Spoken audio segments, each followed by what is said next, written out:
अस्सलाम वालेकुम ख़वातीन और हज़रात। जिन लोगों ने हमें आज इस सेशन में ज्वाइन किया सबका मैं शुक्रगुजार हूँ। आमिर गज्जर साहब का ये सेशन है और इसका टॉपिक आपने देखा है, जिसके बाद ही ज्वाइन किया। मैं आप लोगों की आसानी के लिए एक दफ़ा दोबारा पढ़ देता हूँ। है कि टॉपिक जो आज का है वो है कि फ़िरौन की लाश और कुरान मजीद का बयान, तफसीरी आरा का इल्मी और तज्ज़ियाती मुताला। और इसमें जो स्कॉलर आज हमारे पास मौजूद हैं प्रेजेंटेशन देंगे पहले, उसके बाद एक क्वेश्चन आंसर सेशन होगा। तो वो हैं आमिर गज्जर साहब। और आमिर गज्जर साहब का मैं खुद भी बहुत बड़ा फ़ैन हूँ, क्योंकि बहुत से स्कॉलर्स उनके पास नॉलेज होता है, लेकिन इतने अच्छे से आप प्रेजेंट करना कि जो भी सुनने वाला है वो अपनी full attention they through out the lecture. तो इस तरह इंगेजिंग लेक्चर को रखना टीचर्स का और फिर स्कॉलर्स का ये एक बहुत बड़ा आर्ट होता है, और ये गज्जर साहब का भी एक बहुत बड़ा आर्ट है।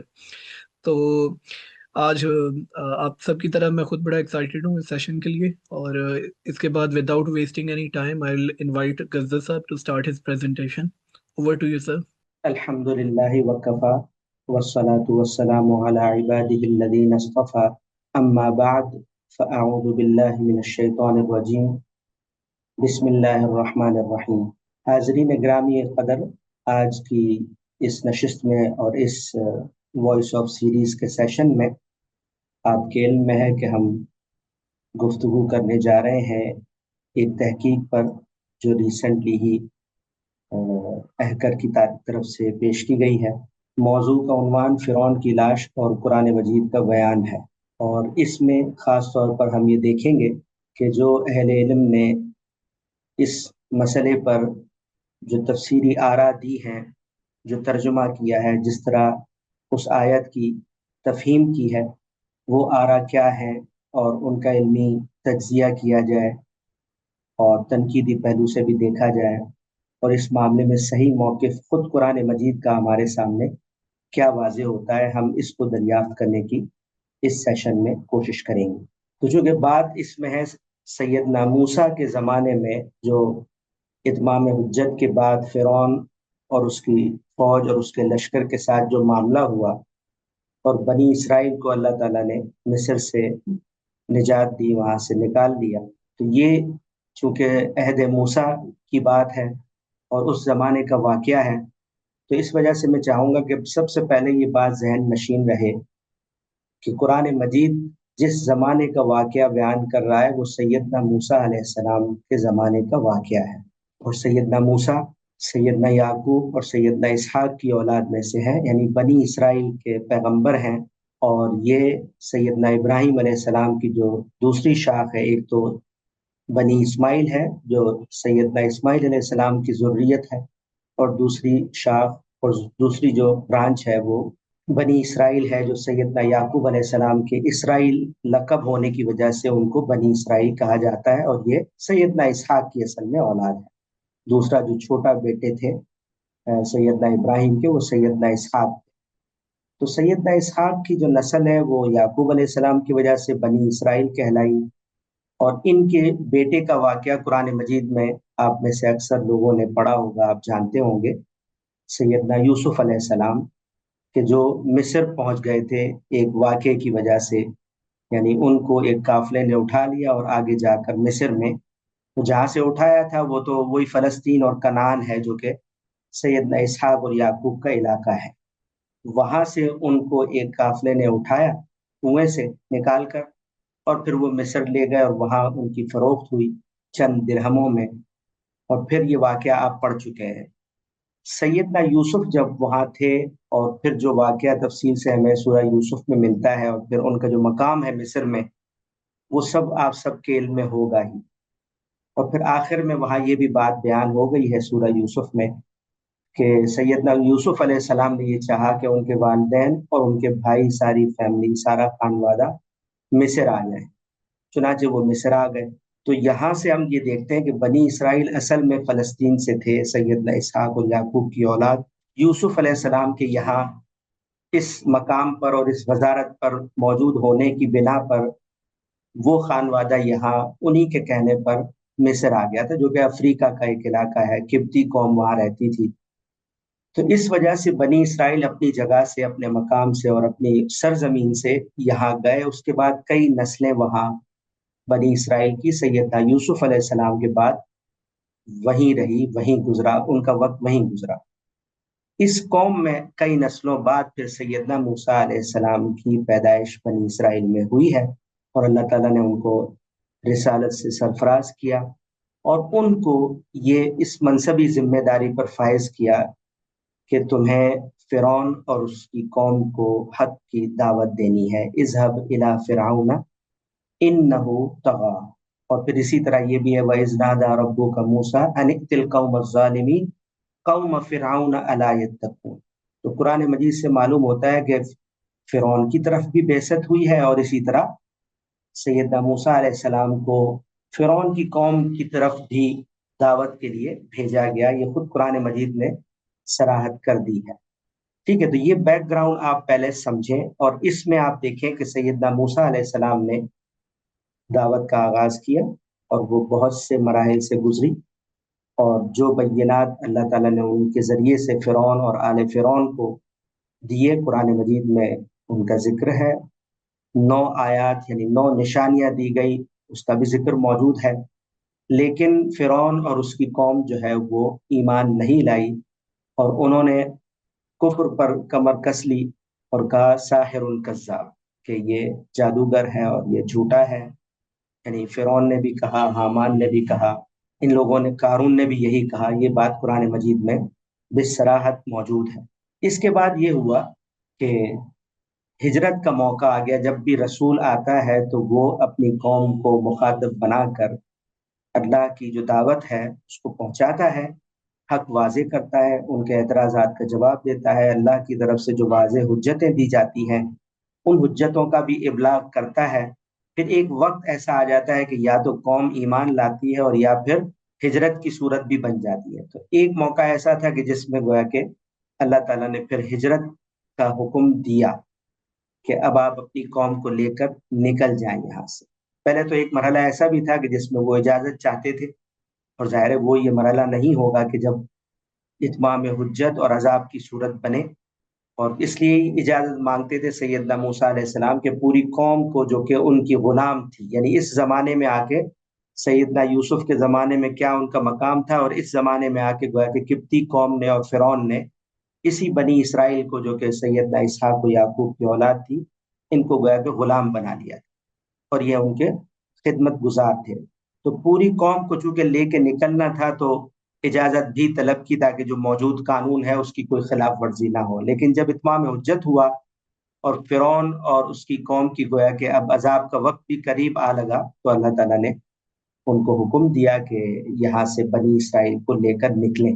तो ये जो वाकया है निकलने का, ये हमें इस आखिरी यानी पूरी जो सरगुजश्त है इंजार की सैयदना मूसा अलैहिस्सलाम की, इसमें हम ये देखते हैं कि ये निकलने का मौका जब आया है तो इसमें रातों रात वो लेकर अपनी कौम को निकले हैं, बनी इसराइल को।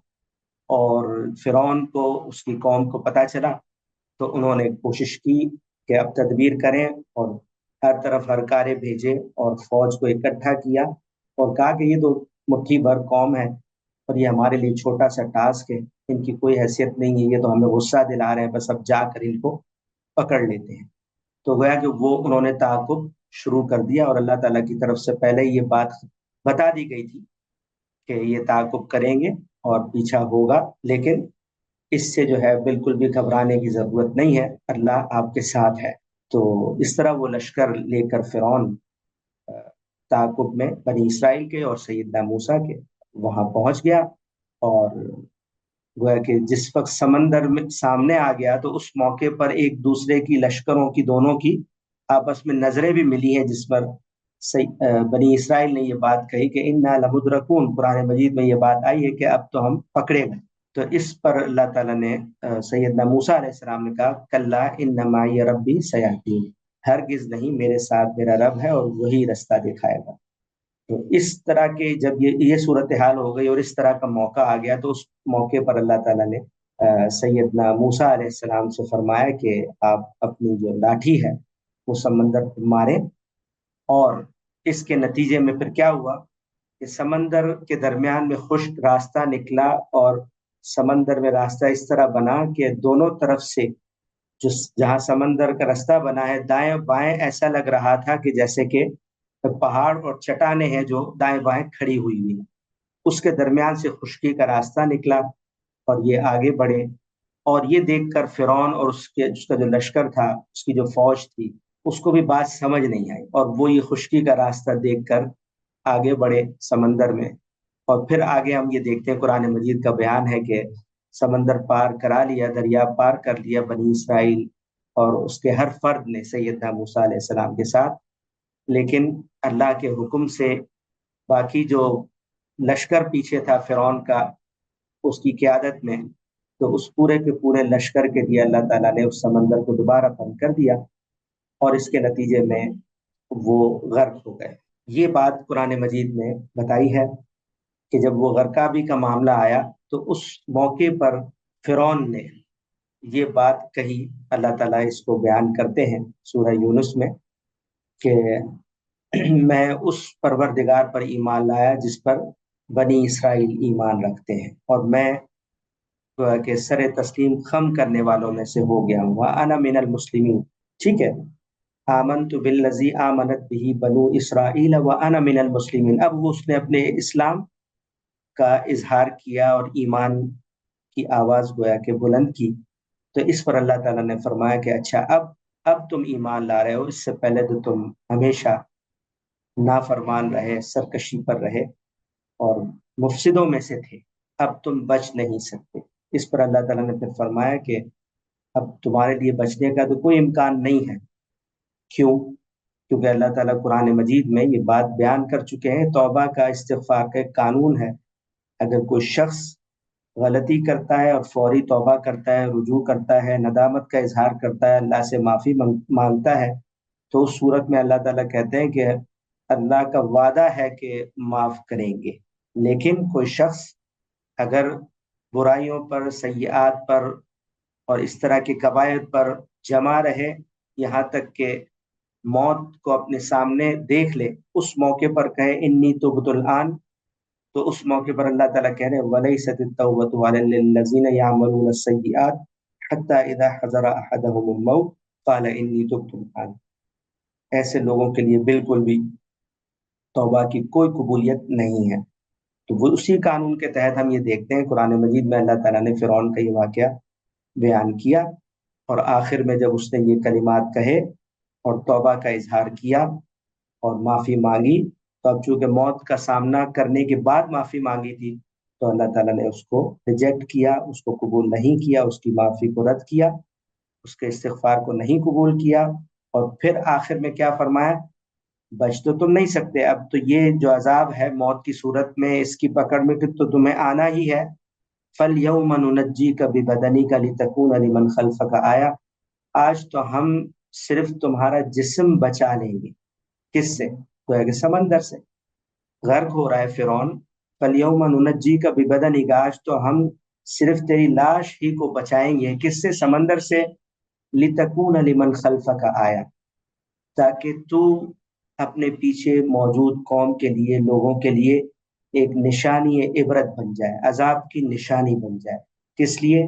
कि ये जो कौम थी, इसके बारे में हमें ये भी कुरान मजीद से मालूम होता है, फत्तबअू अम्र फिरौन, ये फिरौन के हुक्म की ही ताबे थी, उसी की इत्तिबा करती रही। यानी फिरौन जब ये कहता था कि मा अलिमतु लकुम मिन इलाहिन गैरी, मेरे सिवा कोई इलाह, कोई माबूद तुम्हारा नहीं है, और सैयदना मूसा को भी यही कहा था कि अगर कोई दूसरा माबूद बनाए तो मैं तुम्हें कैद कर दूंगा, लअजअलन्नका मिनल मसजूनीन। तो ये इसका दावा था, इसी ने ये कहा था कि अना रब्बुकुमुल आला। तो जो दावा इसने किया कौम, इस फिरौन को, वैसे तो किब्ती कौम और जो मिस्री कौम है उसके हर बादशाह को फिरौन कहा जाता था, तो इस फिरौन ने जब ये दावे किए और ये बातें की और ये एतकाद कायम किया अपनी कौम में, तो इसकी कौम और इसके दरबारी, इसके वज़रा, इसके काहिन, बड़े छोटे सब, इत्तबअू अम्र फिरौन, वो फिरौन ही की इत्तिबा करते थे। और फिरौन के बारे में तसव्वुरात भी उनके ऐसे थे अपने सारे ही फराइना के बारे में कि अगर वो मर भी जाएं तो वो कबूल नहीं करते थे कि हमारा जो बादशाह है, इस तरह का बाजबरूद बादशाह, कुव्वत वाला बादशाह, वो ना शिकस्त खा सकता है, ना उसको मौत वाक़ई हो सकती है, ना वो मगलूब हो सकता है।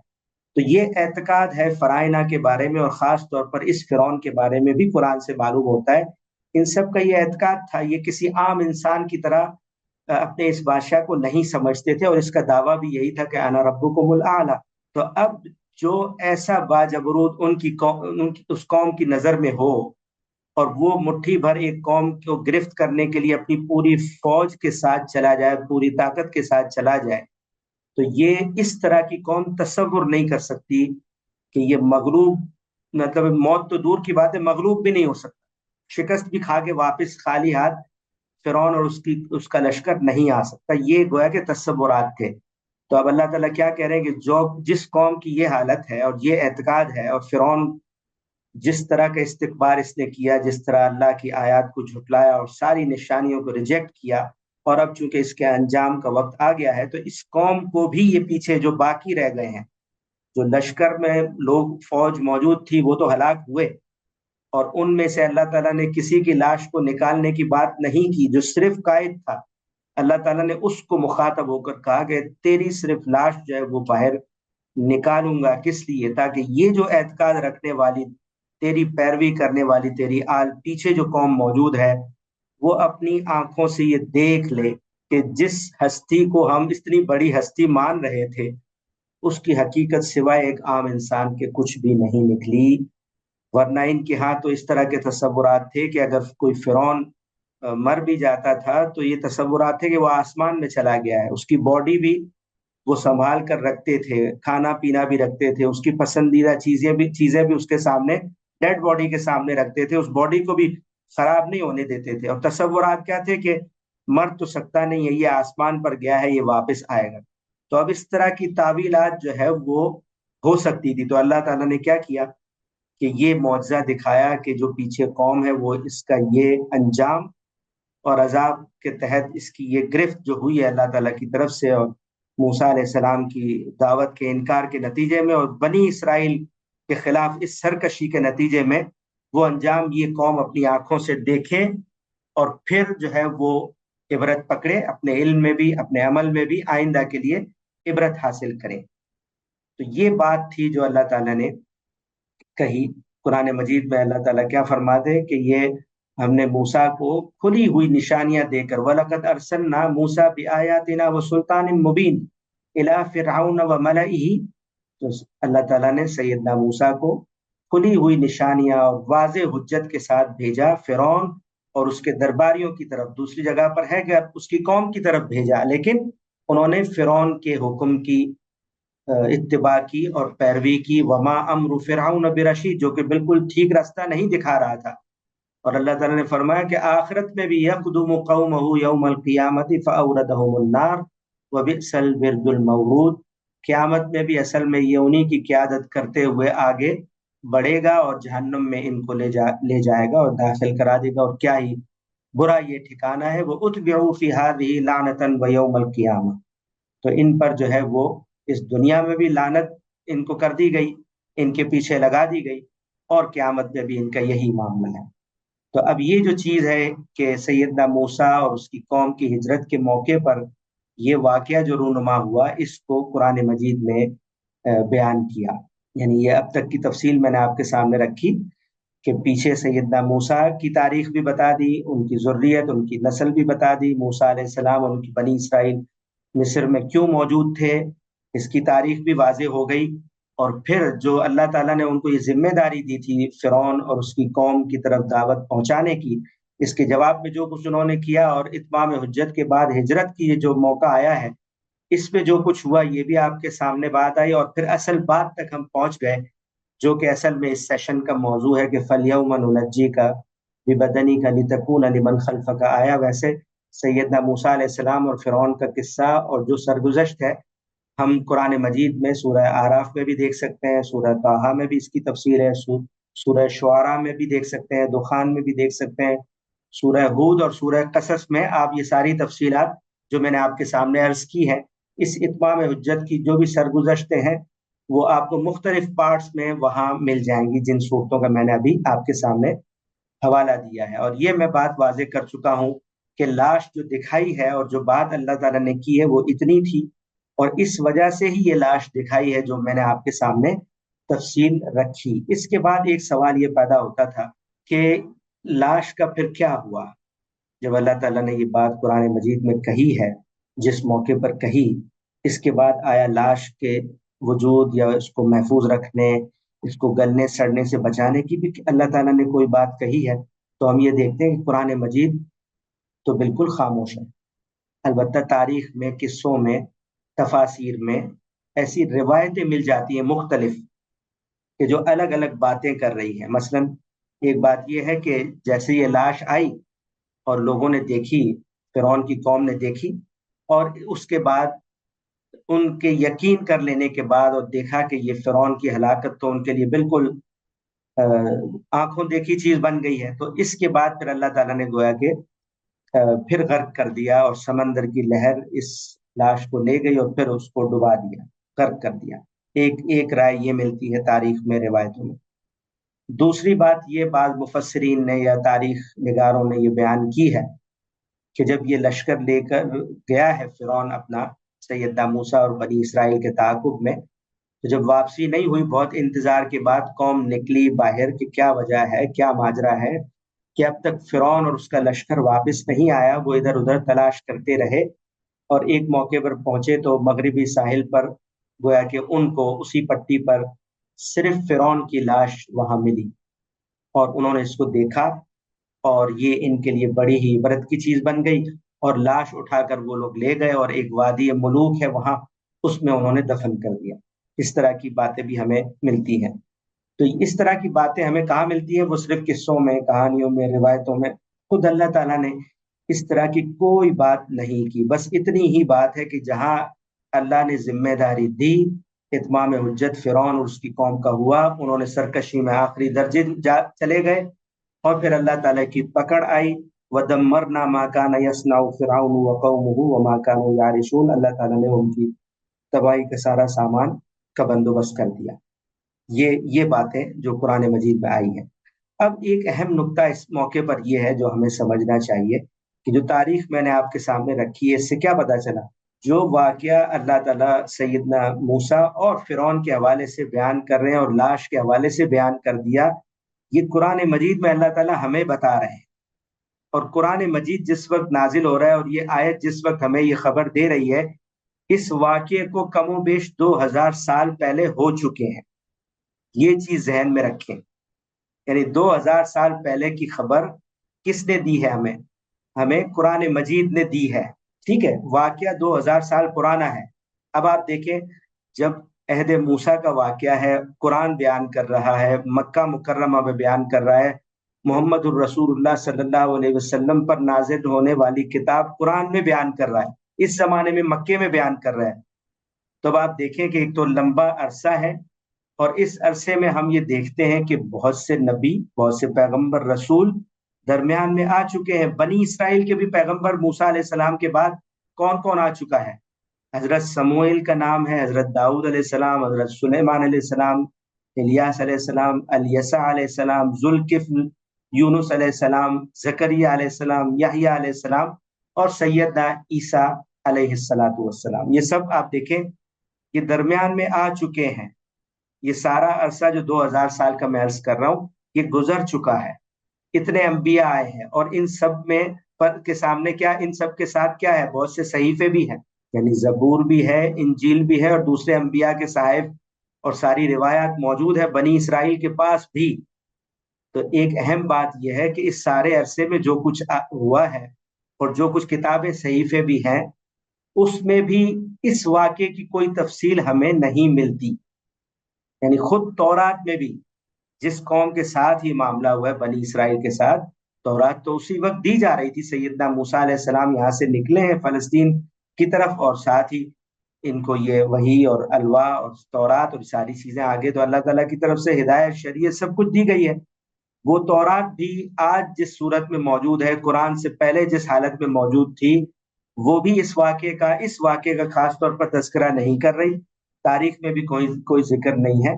تو یہ قرآن مجید نے آ کر ہمیں اصل میں یہ واقعہ بتایا ہے، یعنی اس چیز کو ضرور ذہن میں رکھیں۔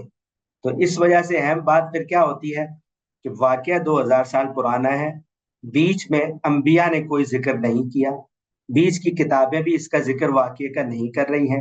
कुरान मजीद ने कहा तो कुरान तो मीज़ान है, फुरकान है, साबिका कुतुब पर भी मुहैमिन है, दीन में हकम है, इससे ऊपर कोई चीज हो नहीं सकती, इससे कतईयत से साबित होने वाली कोई खबर नहीं हो सकती।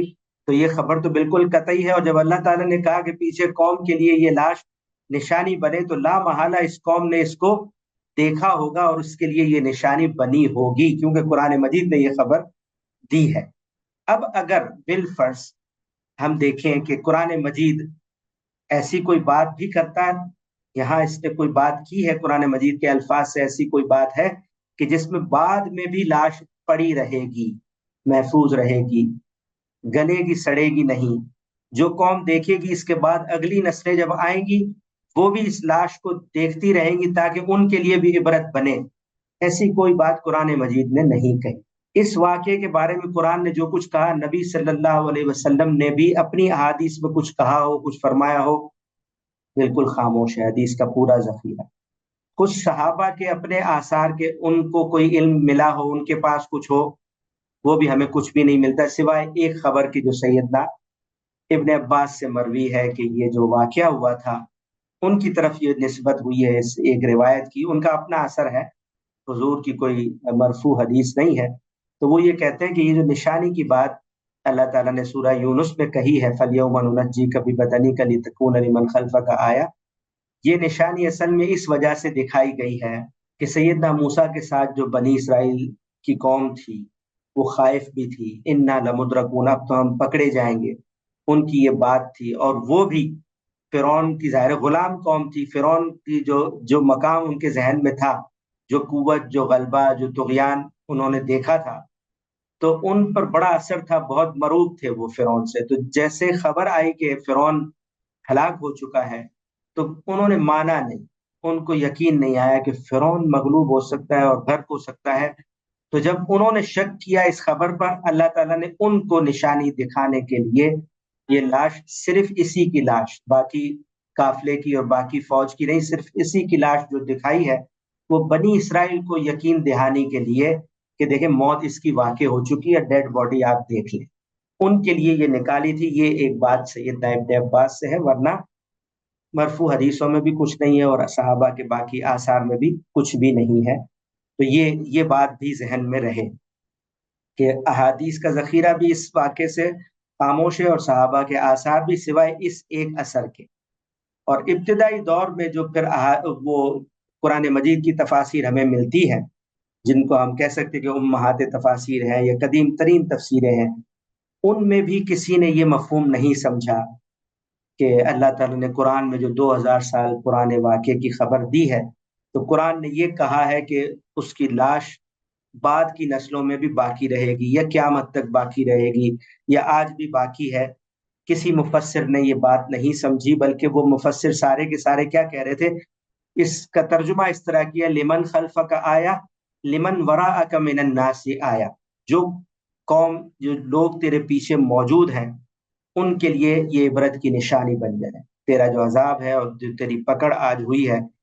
तो ये तर्जुमा और ये मफहूम कदीम मुफस्सिरीन भी बयान करते आए हैं। और उन कदीम मुफस्सिरीन को आप देखें तो ये क्यों खामोश है इस बात से कि ये लाश अब भी बाकी है या बाद की नस्लों के लिए भी बाकी थी, इसलिए खामोश हैं। हदीसें भी, सहाबा के आसार भी और उम्महात तफासिर भी, कि कुरान मजीद ने खुद अपने अल्फाज में ऐसी कोई बात कही ही नहीं थी। कुरान ने ऐसी कोई बात नहीं कही थी कि दुनिया, ये जो लाश है वो बाद की नस्लें भी दुनिया में देखेंगी, ऐसी कोई बात नहीं कही। अगर की होती तो एक सवाल ये भी यहाँ पैदा हो जाता है कि अगर कुरान ने कोई लफ्ज इस्तेमाल किया होता तो वो लफ्ज अरबी जबान, अरबी मुबीन में होता।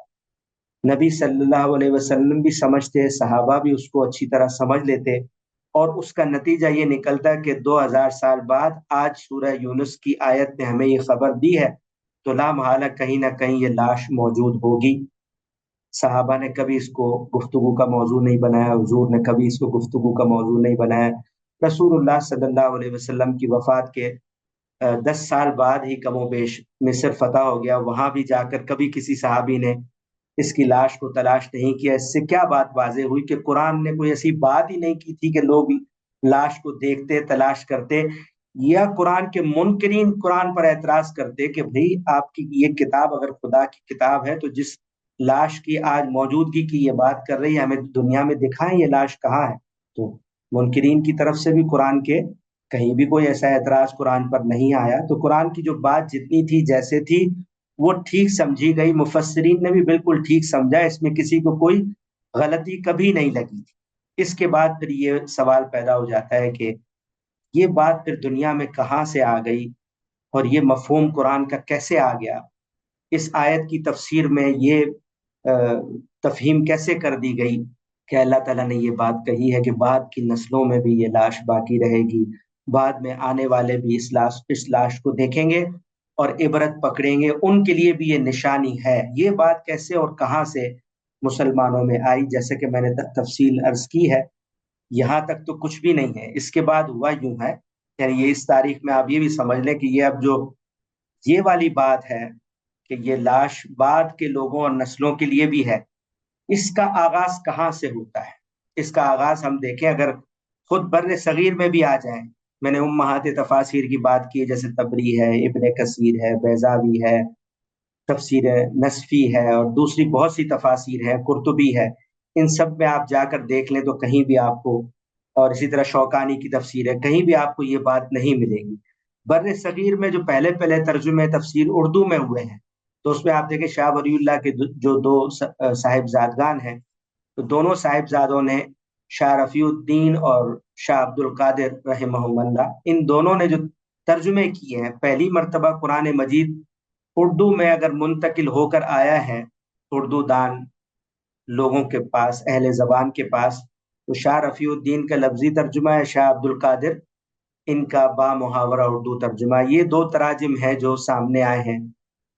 اچھا، یہ جب ترجمے سامنے آئے ہیں تو ان دونوں ترجموں کو ہم دیکھتے ہیں تو اس میں بھی کوئی ایسی چیز نہیں ہے جو قرآن مجید کی بات سے کوئی الگ بات کی گئی ہو، بلکہ جو بات قرآن نے جیسے جتنی بیان کی تھی، جہاں قرآن خاموش ہوا ہے، اتنی ہی بات شاہ رفیع الدین رحمہ اللہ اور اسی طرح شاہ عبد القادر رحمہ اللہ نے اپنے تراجم میں اور تفسیروں میں بیان کی ہے۔ تفسیر میں بھی کہیں جو نوٹ لکھا ہے، کوئی ایسی بات انہوں نے نہیں لکھی، نہیں فرمائی کہ جس سے اس طرح کی کوئی غلط فہمی پیدا ہو کہ یہ لاش جو ہے بعد میں بعد کی نسلوں کے لیے بھی آیت اور نشانی تھی، یہ بات قرآن نے کی ہو، یہ نہیں بیان کرتے۔ سب یہی کہہ رہے ہیں کہ پیچھے جو لوگ موجود ہیں ان کے لیے یہ نشانی بن جائے، بس اتنی ہی بات ہے۔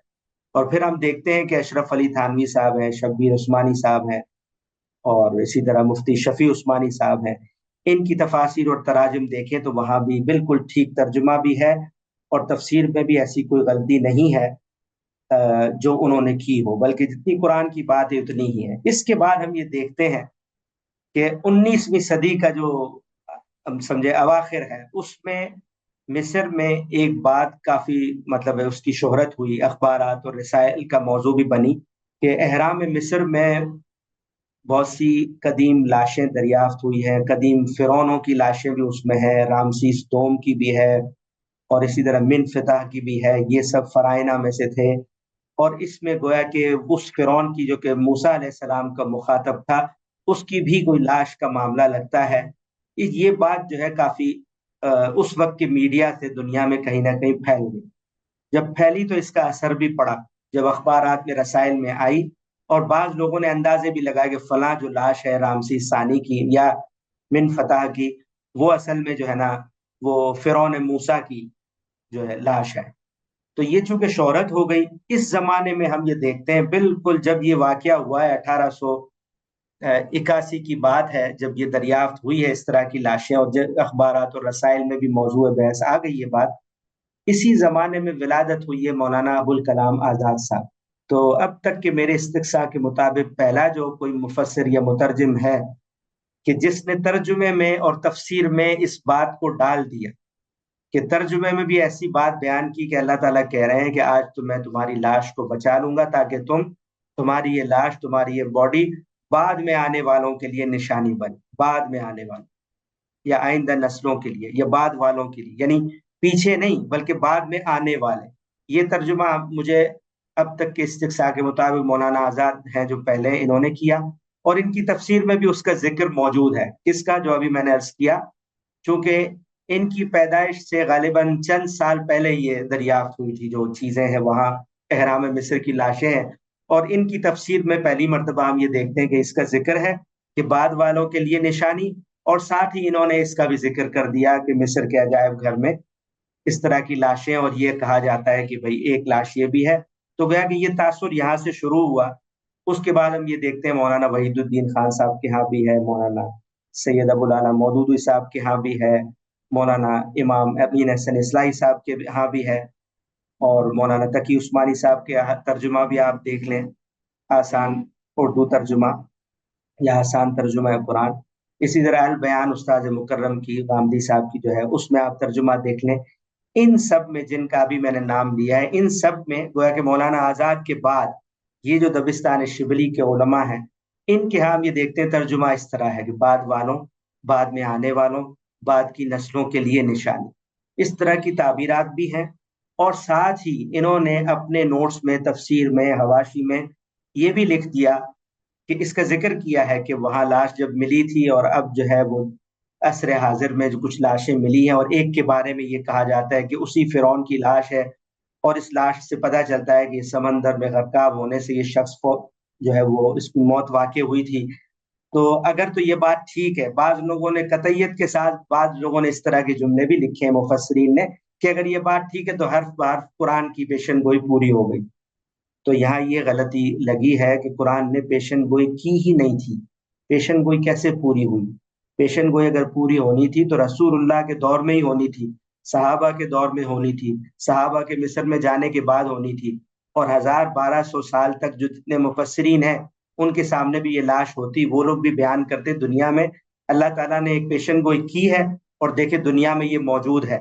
तो अल्लाह ताला ने एक पेशन गोई की नहीं, तो इस वाक़े को उससे मिलाना इस वजह से ठीक नहीं है। ये इस सेशन में आप के सामने असल में ये चीज़ मैं रखना चाहता था कि आप देखेंगे इस तरह तर्जुमे पहले होते रहे, और फिर यहाँ आकर तारीख में नया तर्जुमा भी हुआ और इसमें गलती भी उलमा को लगी, और जो खारिज में एक खबर फैली हुई थी उसको भी कुरान की आयत से मिला दिया गया, जबकि इस तरह की लाशों का कुरान की बात से कोई दूर का भी ताल्लुक नहीं है।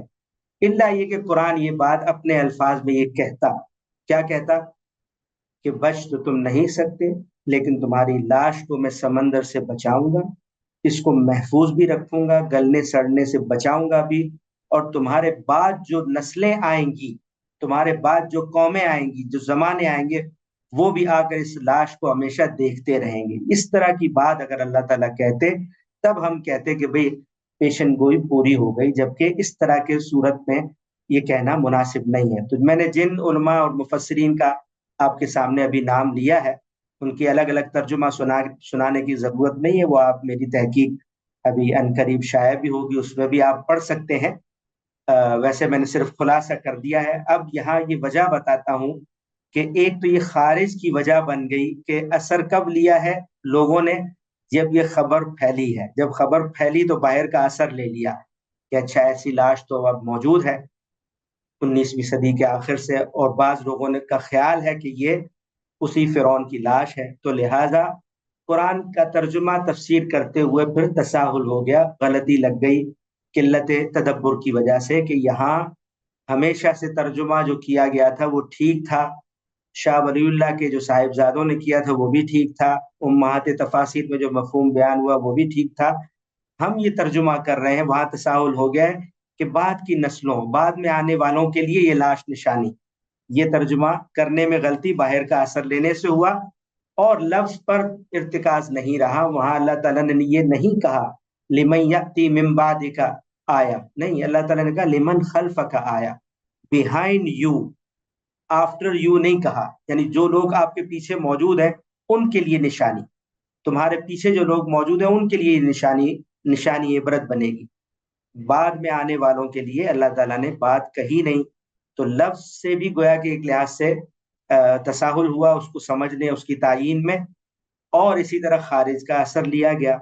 और फिर इन उलमा ने ये चूंकि की थी, बड़े उलमा है, बड़े मुफस्सिरीन है, और अपने अपने मकातब फिक्र में इनका बड़ा काम है, बड़ी इल्मी वक़्त है, इसमें कोई शुबा नहीं है। लेकिन इंसान है, ज़ाहिर है वो अंबिया तो नहीं है कि इस तरह की गलती ना लगे, और लगे तो अल्लाह ताला तसहीह कर दें। हमने अपने असातिज़ा से यही सीखा है कि हमें गलती लग सकती है, हमारे असातिज़ा को भी गलती लग सकती है। और कुल्लु अहदिन युअख़ज़ु अन्हु व युरद्दु अलैहि इल्ला साहिब हाज़ल क़ब्रिल अख़ज़र। इमाम मालिक ने जो बात फरमाई थी कि हर शख्स की बात ली भी जा सकती है, रद्द भी की जा सकती है, सिवाय इस कब्र वाले के, यानी मुहम्मदुर रसूलुल्लाह सल्लल्लाहु अलैहि वसल्लम दीन की निस्बत से कोई बात करे तो ज़ाहिर है उसको हम रद्द नहीं कर सकते। बाकी हर एक की बात ली भी जाएगी, सुनी भी जाएगी, और मुस्तदल ठीक है तो कबूल भी की जाएगी, कोई बात कमजोर है तो रद्द भी की जा सकती है। इसमें सब बाकी लोग बराबर हैं। तो ये बड़े अकाबिर उलमा होने के बावजूद हम जैसे एक तालिब इल्माना, एक अदना तालिब इल्माना एक काविश मैंने करके ये बात सामने रखी है कि यहाँ तसाहुल हुआ है और गलती लगी है, और सही बात, सही तर्जुमा कुरान का असल मुद्दा वही है जो बाकी उलमा ने बयान किया, हमेशा से बयान करते आए हैं। अरब में भी बयान करते आए हैं, अजम में भी बयान करते आए हैं, बर्रे सगीर में भी लोगों ने उसी को आम तौर पर बयान किया है। आज भी अरब के भी जो मुहक्किक उलमा हैं उन सब के यहाँ यही मफहूम है, कभी किसी ने वो मफहूम नहीं लिया।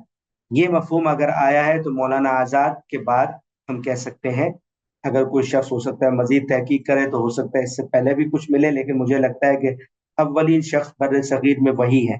फिर हुआ ये कि ज़ाहिर है इतने बड़े लोगों ने चूंकि पहले काम किया था तो बाद के मुफस्सिरीन से भी ये तसाहुल हुआ कि उन्होंने ख्याल नहीं किया, यानी मौलाना आज़ाद ने किया, खान साहब वहीदुद्दीन खान साहब ने किया, मौदूदी साहब ने किया, मौलाना इस्लाही साहब ने किया। इस तरह चूंकि पीछे से एक रिवायत चली आई है तो फिर इस तरह तवज्जो नहीं हुई, तनब्बो नहीं रहा कि कहाँ गलती लग गई और क्यों लगी और कैसे लगी। ये चीज है जो जिसको सामने रखना है। तो ये आपके सामने, यानी मैं बल्कि एक मिसाल भी आपके सामने रखूं कि कुरान मजीद में ये जो लफ्ज है खल्फ, और अरबियत में, अरबी जबान में ये जो लफ्ज है, ये मकानी ज़र्फियत ही के लिए आता है, यानी कोई किसी प्लेस में किसी शख्स को बताना है, दिखाना है, उसके लिए आता है। ज़मान के लिए या ज़मानी ज़र्फियत के लिए ये नहीं आता। और कुरान में जहाँ जहाँ ये इस तरह इस्तेमाल हुआ है, इजाफत के साथ ऐसे इस्तेमाल हुआ है, कहीं भी बाद में आने वाले बाद के ज़मानों के मफहूम में ये नहीं है, मजाजी लिहाज से भी नहीं, हकीकी लिहाज से भी नहीं। और इस तरह इजाफत के साथ तो जहाँ भी आया है वो बिल्कुल पीछे के मानी में ही आया है। जैसे कि इब्लीस का एक कौल कुरान ने एक मौके पर नकल किया कि वो उसने कहा कि मैं इंसानों को बहकाऊंगा, तेरे बंदों को बहकाऊंगा। इसमें उसने क्या कहा, सुम्मा लआतियन्नहुम मिन बैनि अयदीहिम व मिन खल्फिहिम व अन अयमानिहिम व अन शमाइलिहिम। तो व मिन खल्फिहिम में क्या है कि फिर मैं इनके आगे और पीछे, दाएं और बाएं, हर तरफ से जरूर इन पर ताक़त करूंगा। तो तू इनमें से अक्सर को, वला तजिदु अक्सरहुम शाकिरीन, तो इनमें से अक्सर को शुक्रगुजार नहीं पाएगा। तो ये क्या है, दाएं बाएं आगे पीछे, मिन बैनि अयदीहिम व मिन खल्फिहिम। इस तरह की ताबीरात जगह जगह कुरान में मौजूद है, और कहीं भी बिलुमूम कहीं भी मुफस्सिरीन को गलती नहीं लगी। तो कुरान के नज़ायर, अरबी जबान, इस सब को अगर हम देखें तो यही इसका एक मफहूम बनता है अरबियत के लिहाज से, और कोई मफहूम नहीं बनता। और यही अब तक की जो मेरी फाइंडिंग है।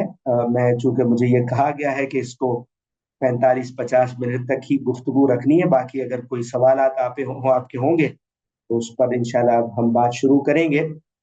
खुलासा कलाम इस वक्त आप समझ लें कि सूरह यूनुस की आयत नंबर 92 में अल्लाह ताला ने जो कुछ फरमाया है वो ये है कि अब मैं सिर्फ तेरी लाश को समंदर से बचाकर बाहर निकालूंगा, ताकि पीछे तेरी मुत्तबे कौम, तुझे पूजने वाली ये कौम, तेरी पैरवी करने वाली ये कौम देखे, और उसके लिए ये डेड बॉडी निशानी इबरत और तेरे अजाब की निशानी बन जाए, ताकि वो इससे इबरत हासिल करें। कुरान मजीद ने सिर्फ इतनी ही बात फरमाई थी, और लोगों ने भी, और मुफस्सिरीन ने भी, उलमा ने भी हमेशा, जमहूर उलमा मुफस्सिरीन ने इसी तरह समझा है, अरब व अजम में भी, कदीम व जदीद में भी, सिवाय चंद मुफस्सिरीन के जिनको गलती लगी। और उस गलती लगने की वजह भी मैंने किल्लत तहकीक और किल्लत तदब्बुर बताया है। सही मफहूम यही है, और इसी तरह की निशानी बताना मकसूद था। अक़ूलु क़ौली हाज़ा व अस्तग़फ़िरुल्लाह ली व लकुम व लिसाइरिल मुस्लिमीन। जी sir, thank you so much. जिन लोगों ने सवालात करने हैं उन सब से मैं रिक्वेस्ट करूंगा कि काइंडली जूम में हैंड रेज करने का एक ऑप्शन होता है, उसको यूज करते हुए आप अपना हैंड रेज करें। फिर आप सबको मैं एक एक करके क्वेश्चन करने के लिए गजल साहब से इनवाइट करूंगा। और जो लोग किसी वजह से हैंड रेज करके और बोल के सवाल नहीं कर सकते, वो अपना सवाल लिख भी सकते हैं। उनका सवाल पढ़ के भी गजल साहब से पूछा जा सकता है। और पहला सवाल गजल साहब एक मैं करना चाहूंगा, और वो जी अ, फरमाइए। एक बल्कि रिक्वेस्ट है आपसे कि अगर आप एक मिसाल दे दें कि मिसाल के तौर पे आपने जिन शुरू के कुछ उलमा का जिक्र किया है जिन्होंने उर्दू में जब ट्रांसलेशन की तो उन्होंने थोड़ी डिफरेंट कर ली, लेकिन पहले जो ट्रांसलेशन होती आई थी या जिस तरह से असल में कुरान ने एक्सप्लेन, दैट इज डिफरेंट। तो अगर कुछ जो आप जैसे कह रहे थे कि आपकी रिसर्च में वो पढ़ा जा सकता है, लेकिन उससे पहले just for the sake of clarity अगर आपसे कुछ एग्जांपल्स इसको ज्यादा सही से समझने के लिए मिल जाए। यानी आप ये चाहते हैं कि वो उलमा के जिन्होंने मेरी राय के मुताबिक दुरुस्त बात हमेशा कही है, उनमें से कुछ उलमा के नाम अ, बता दिए जाएं कि वो कौन उलमा थे और उन्होंने क्या राय दी। आप ये फरमा जी रहे जी। हैं? जी जी, जी। तो इसमें हम ये देखते हैं। जी जी। और और सर ट्रांसलेशन का थोड़ा सा कंपैरिजन अगर आप कर दें जी लिटरेरी बिल्कुल। सेंस में भी कि असल मीनिंग क्या बनता है। जी बिल्कुल। अगर दोनों का तकाबुल कर लें, कंपैरिजन करें, तो एक तो बात ये कि जिन लोगों ने तफसीर हमेशा से एक ही की थी और जिसको मैं सही और साहिब करार दे रहा हूँ, इसमें इमाम ज़मख़शरी की तफसीर अल कशाफ देख सकते हैं। उन्होंने ये तर्जुमा किया है कि मैं तुम्हारी लाश को, बदन को समंदर से बचा लूंगा। किस लिए? लिमन वराअक मिनन्नासी अलामा, ये अल्फाज, इन अल्फाज से उन्होंने तर्जुमा किया है, किन लोगों के लिए निशानी बनाऊंगा? तेरे पीछे जो लोग मौजूद हैं उन लोगों के लिए निशानी। ठीक है, ये इमाम जमख्शरी कह रहे हैं। ये और इमाम बैजावी भी अपनी तफसीर में फरमा रहे हैं। इमाम अबुल बरक़ात तफसीर नसफी में भी यही लिख रहे हैं। मुफस्सिर अबू हय्यान जो है अल बहरुल मुहीत तफसीर में भी लिख रहे हैं। मुफस्सिर अबू सऊद जो है तफसीर अबी सऊद में भी यही अल्फाज लिख रहे हैं। सैयद कुतुब बहुत मशहूर मिस्र के आलिम हैं असर हाजिर के, फी जिलाल कुरान उनकी तफसीर है, बहुत मशहूर शोराए आफाक तफसीर है। उन्होंने भी ये अल्फाज लिखे हैं, ज़ालिका लियुद्रिका मन वराअक, लियुद्रिका मन वराअक मिनन जमाहिरी कैफ कान मसीरो, ताकि पीछे जितनी भी जम में गफीर तेरा मौजूद है वो सब ये देखे कि क्या अंजाम हुआ है तेरा। ये अल्फाज अ, फी जिलाल कुरान में उन्होंने लिखे सैयद कुतुब ने। और अल्लामा ताहिर इब्ने आशूर की तफसीर है तहरीर व तनवीर, उन्होंने भी यही लिखा है, ऐ मन वरा आका, जो पीछे मौजूद है। तो अब कंपैरिजन आप देखें, तो कंपैरिजन क्या है? वो ये है कि एक तर्जुमा ये बना कि मैं तेरी लाश को समंदर से बचा लूंगा ताकि बाद की नस्लों के लिए ये डेड बॉडी निशानी रहे। ये एक तर्जुमा है जो कि दुरुस्त नहीं है। और सही तर्जुमा जो इन सब लोगों ने किया है, सब मुफस्सिरीन ने किया है, वो ये है कि ताकि तेरी ये डेड बॉडी पीछे तेरी ये कौम देखे और तेरे इस अंजाम से नसीहत और इबरत हासिल करे कि तू कोई खुदा नहीं था, तेरी कोई हैसियत नहीं थी। जो तू ये कहता था कि मा अलिमतु लकुम मिन इलाहिन गैरी, मेरे सिवा किसी तुम्हारे, मैं किसी माबूद को नहीं जानता, मैं ही माबूद हूँ। ये सारी बातें बिल्कुल बातिल थी और अल्लाह की बात गोया कि सही थी। वह अज़ल्ल फ़िरऔन क़ौमहु वमा हदा, फिरौन ने अपनी कौम को गुमराह करके रखा हुआ था और सीधे रास्ते पर नहीं उनको चलने दे रहा था। तो ये दोनों का कंपैरिजन आप देखें। और इस सबसे बढ़कर एक और मैं शख्स की बात करूं, क्योंकि इतने हवाले मैंने दिए हैं। एक इराक के बहुत बड़े आलिम हैं, स्कॉलर हैं, वो उलूमुल कुरान ही के माहिर हैं, डॉक्टर फाजिल सालेह अस्सामराई। असल में ये कंट्रीब्यूशन जो मेरी रिसर्च की जो वजह बनी है, ये कंट्रीब्यूशन उनकी वजह से बना है कि इनकी एक क्लिप मैंने सुना यूट्यूब पर, और इनकी सारी उम्र उलूमुल कुरान, कुरान की ज़बान, कुरान की ग्रामर, कुरान की ताबीरात और कुरान की बलागत, सिर्फ इसी पर सारी तसनीफात हैं, पूरी उम्र भर इसी पर लगाई है। और बगदाद यूनिवर्सिटी के वो प्रोफेसर हैं और बड़ी उम्र के हैं। इनका एक क्लिप सुना था और वो उन्होंने भी बिल्कुल ये बात कही है कि ये जो लिमन खल्फ का अल्लाह ताला ने कहा और लिमन बादा का नहीं कहा, उसकी वजह यह है कि पीछे कौम मुंतजिर थी कि अब देखें क्या होता है। बनी इसराइल को किस हालत में ये लोग पकड़ के लाते हैं, मूसा को और बनी इसराइल को। वो इस तरह इंतजार में बैठे थे कि अब तो ये अपनी कौम اپنے لشکر کو پوری فوج کی طاقت کے ساتھ گیا ہے، اور یہ ہمارا دیوتا جو ہے کس طرح واپس، کس شان سے واپس آتا ہے۔ تو وہ چونکہ منتظر قوم تھی، ان کے لیے اللہ تعالیٰ نے کہا کہ یہ اب ان کے لیے جو ہے وہ نشانی عبرت بن جائے گی، وہ اس تمہاری لاش کو دیکھیں گے۔ تو یہ ان لوگوں کا حوالہ ہے اور کمپیریجن ہے، اور خاص طور پر ڈاکٹر فاضل السامرائی کا حوالہ بھی میں نے اس لیے دیا کہ وہ قرآن مجید کے غیر معمولی اسکالر ہیں، اس کی زبان کے بھی، اس کی بلاغت کے بھی، اس کی گرامر کے بھی۔ جی سر، تھینک یو۔ نیکسٹ کوشچن کے لیے آئی انوائٹ عبد الرحمان ظفر صاحب۔ جی ظفر صاحب پلیز اپنا سوال پوچھیے۔ جی السلام علیکم، شکریہ۔ وعلیکم السلام۔ سر آپ نے یہ کافی اچھے طریقے سے بتایا، اس میں واقعی میں کافی سارے اسکالرز کا یہ موقف جو ہے تبدیل ہوا، بڑے بڑے، اسی طرح شیخ عمران حسین صاحب جو آپ نے غالباً سنا ہوگا ان کو، وہ انہوں نے اس کو اس لیے جوڑا کہ انہوں نے یہ ریزن بیان کی کہ لیٹ ڈسکوری کی، یعنی کہ آپ جو کہہ رہے تھے نا کہ رسول اللہ کے دور میں ہی لاش برآمد ہو جانی چاہیے تھی، تو جی انہوں نے کہا کہ لیٹ اس لیے ہوئی ہے کہ 1890 جو بھی اس کا سن تھا دریافت ہونے کا، اسی سن میں تقریباً آس پاس ہی زائونسٹ موومنٹ کا آغاز ہوا، تو وہ ایک فرعون کے طرح کے جو اپریسر تیار ہو رہا تھا، اس لیے اس کے لیے نشانی اللہ نے ظاہر کر دی۔ خیر وہ ان کا اپنا زاویہ نظر ہے۔ اسی طریقے سے یہ میرے ذہن میں بھی کافی سوال چلتا تھا، تو میں نے ساجد حمید صاحب جو ہیں ہمارے المورد کے، ان سے بھی پوچھا تھا، وہ بھی میرے جی خیال ہے ان کی تحقیق نہیں تھی، انہوں نے کہا کہ بالکل ایسا ہے، اور یہ ابھی بھی آپ دیکھ سکتے ہیں کہ ہر مہینے بعد یا اس طرح کچھ کہا تھا کہ وہ توپوں کی 21 توپوں کی سلامی دیتے ہیں اس لاش کو فرعون کی، وہ ابھی برآمد ہوئی ہے، یعنی کہ ان کو بھی یہ کلیئر نہیں تھی چیز۔ اور باقی مولانا اسحاق ایک تھے جن کا میں نے ان کے شاگرد سے سنا تھا کہ وہ اس کا رد کرتے تھے اور دلائل کو ہی دیتے تھے، لیکن وہ دلائل میں نے ان سے پوچھا تھا تو وہ دے نہیں سکے، ان کا رپلائی نہیں کر سکے، وہ مصروف تھے۔ اچھا، اس میں ایک مجھے عربک کا میں اتنا ماہر تو نہیں ہوں، لیکن ایک آیت کا میں پوچھنا چاہ رہا تھا کہ میرے ذہن میں چل رہی تھی کہ یہ جو آتا ہے سورہ مریم میں، فخلف من بعدہم خلف اضاعوا الصلاۃ، کہ ان کے، اس کا تو ترجمہ کیا جاتا ہے کہ تو ان کے بعد وہ نالائق لوگ ان کی جگہ آئے جنہوں نے نمازوں کو ضائع کیا۔ اس میں تو ان کے پیچھے والے تو نہیں ترجمہ کیا ہوا، ان کے بعد یہ ہے، شاید یہ میری نالائکی کی وجہ سے میں پوچھ رہا ہوں۔ تو ایک اور بھی آیت آتی ہے جس طرح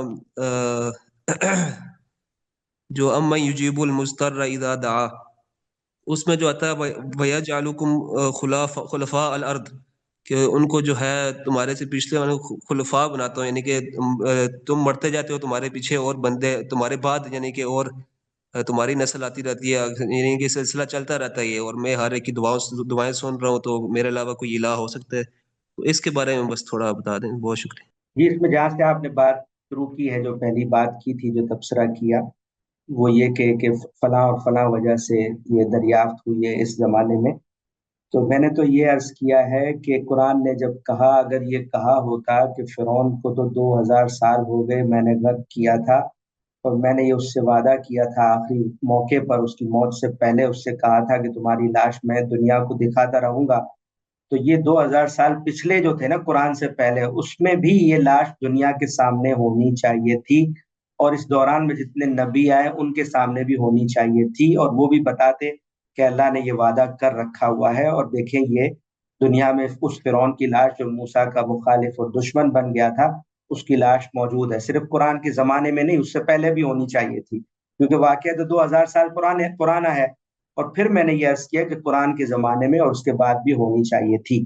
قرآن نے جتنی بات کی تھی وہ تو اتنی ہی ہے، لیکن یہ کہ یہ جو ابھی آپ نے یہود وغیرہ کی نسبت سے کہا کہ وہ لوگ کسی چیز کی تلاش میں تھے، تو اس کا قرآن کے بیان سے کوئی تعلق نہیں ہے، ایک بات۔ دوسری بات یہ کہ مولانا اسحاق صاحب بہت بڑے محقق عالم ان تھے، اور ان سے میں توقع کر سکتا ہوں، ان کی نظر تھی امت کی سارے علم پر، تراث پر، اور انہوں نے ضرور اگر کی ہے تو ضرور، یعنی اگر میں اس کو، آپ نے اچھا نقطہ بتایا، میں خود اس پر تحقیق کروں گا کہ کہیں انہوں نے اس پر گفتگو کی ہے یا نہیں کی، ان سے تو یہی توقع ہے کہ انہوں نے صاحب اور ٹھیک بات ہی شاید کہی ہوگی، لیکن یہ قابل تحقیق ہے۔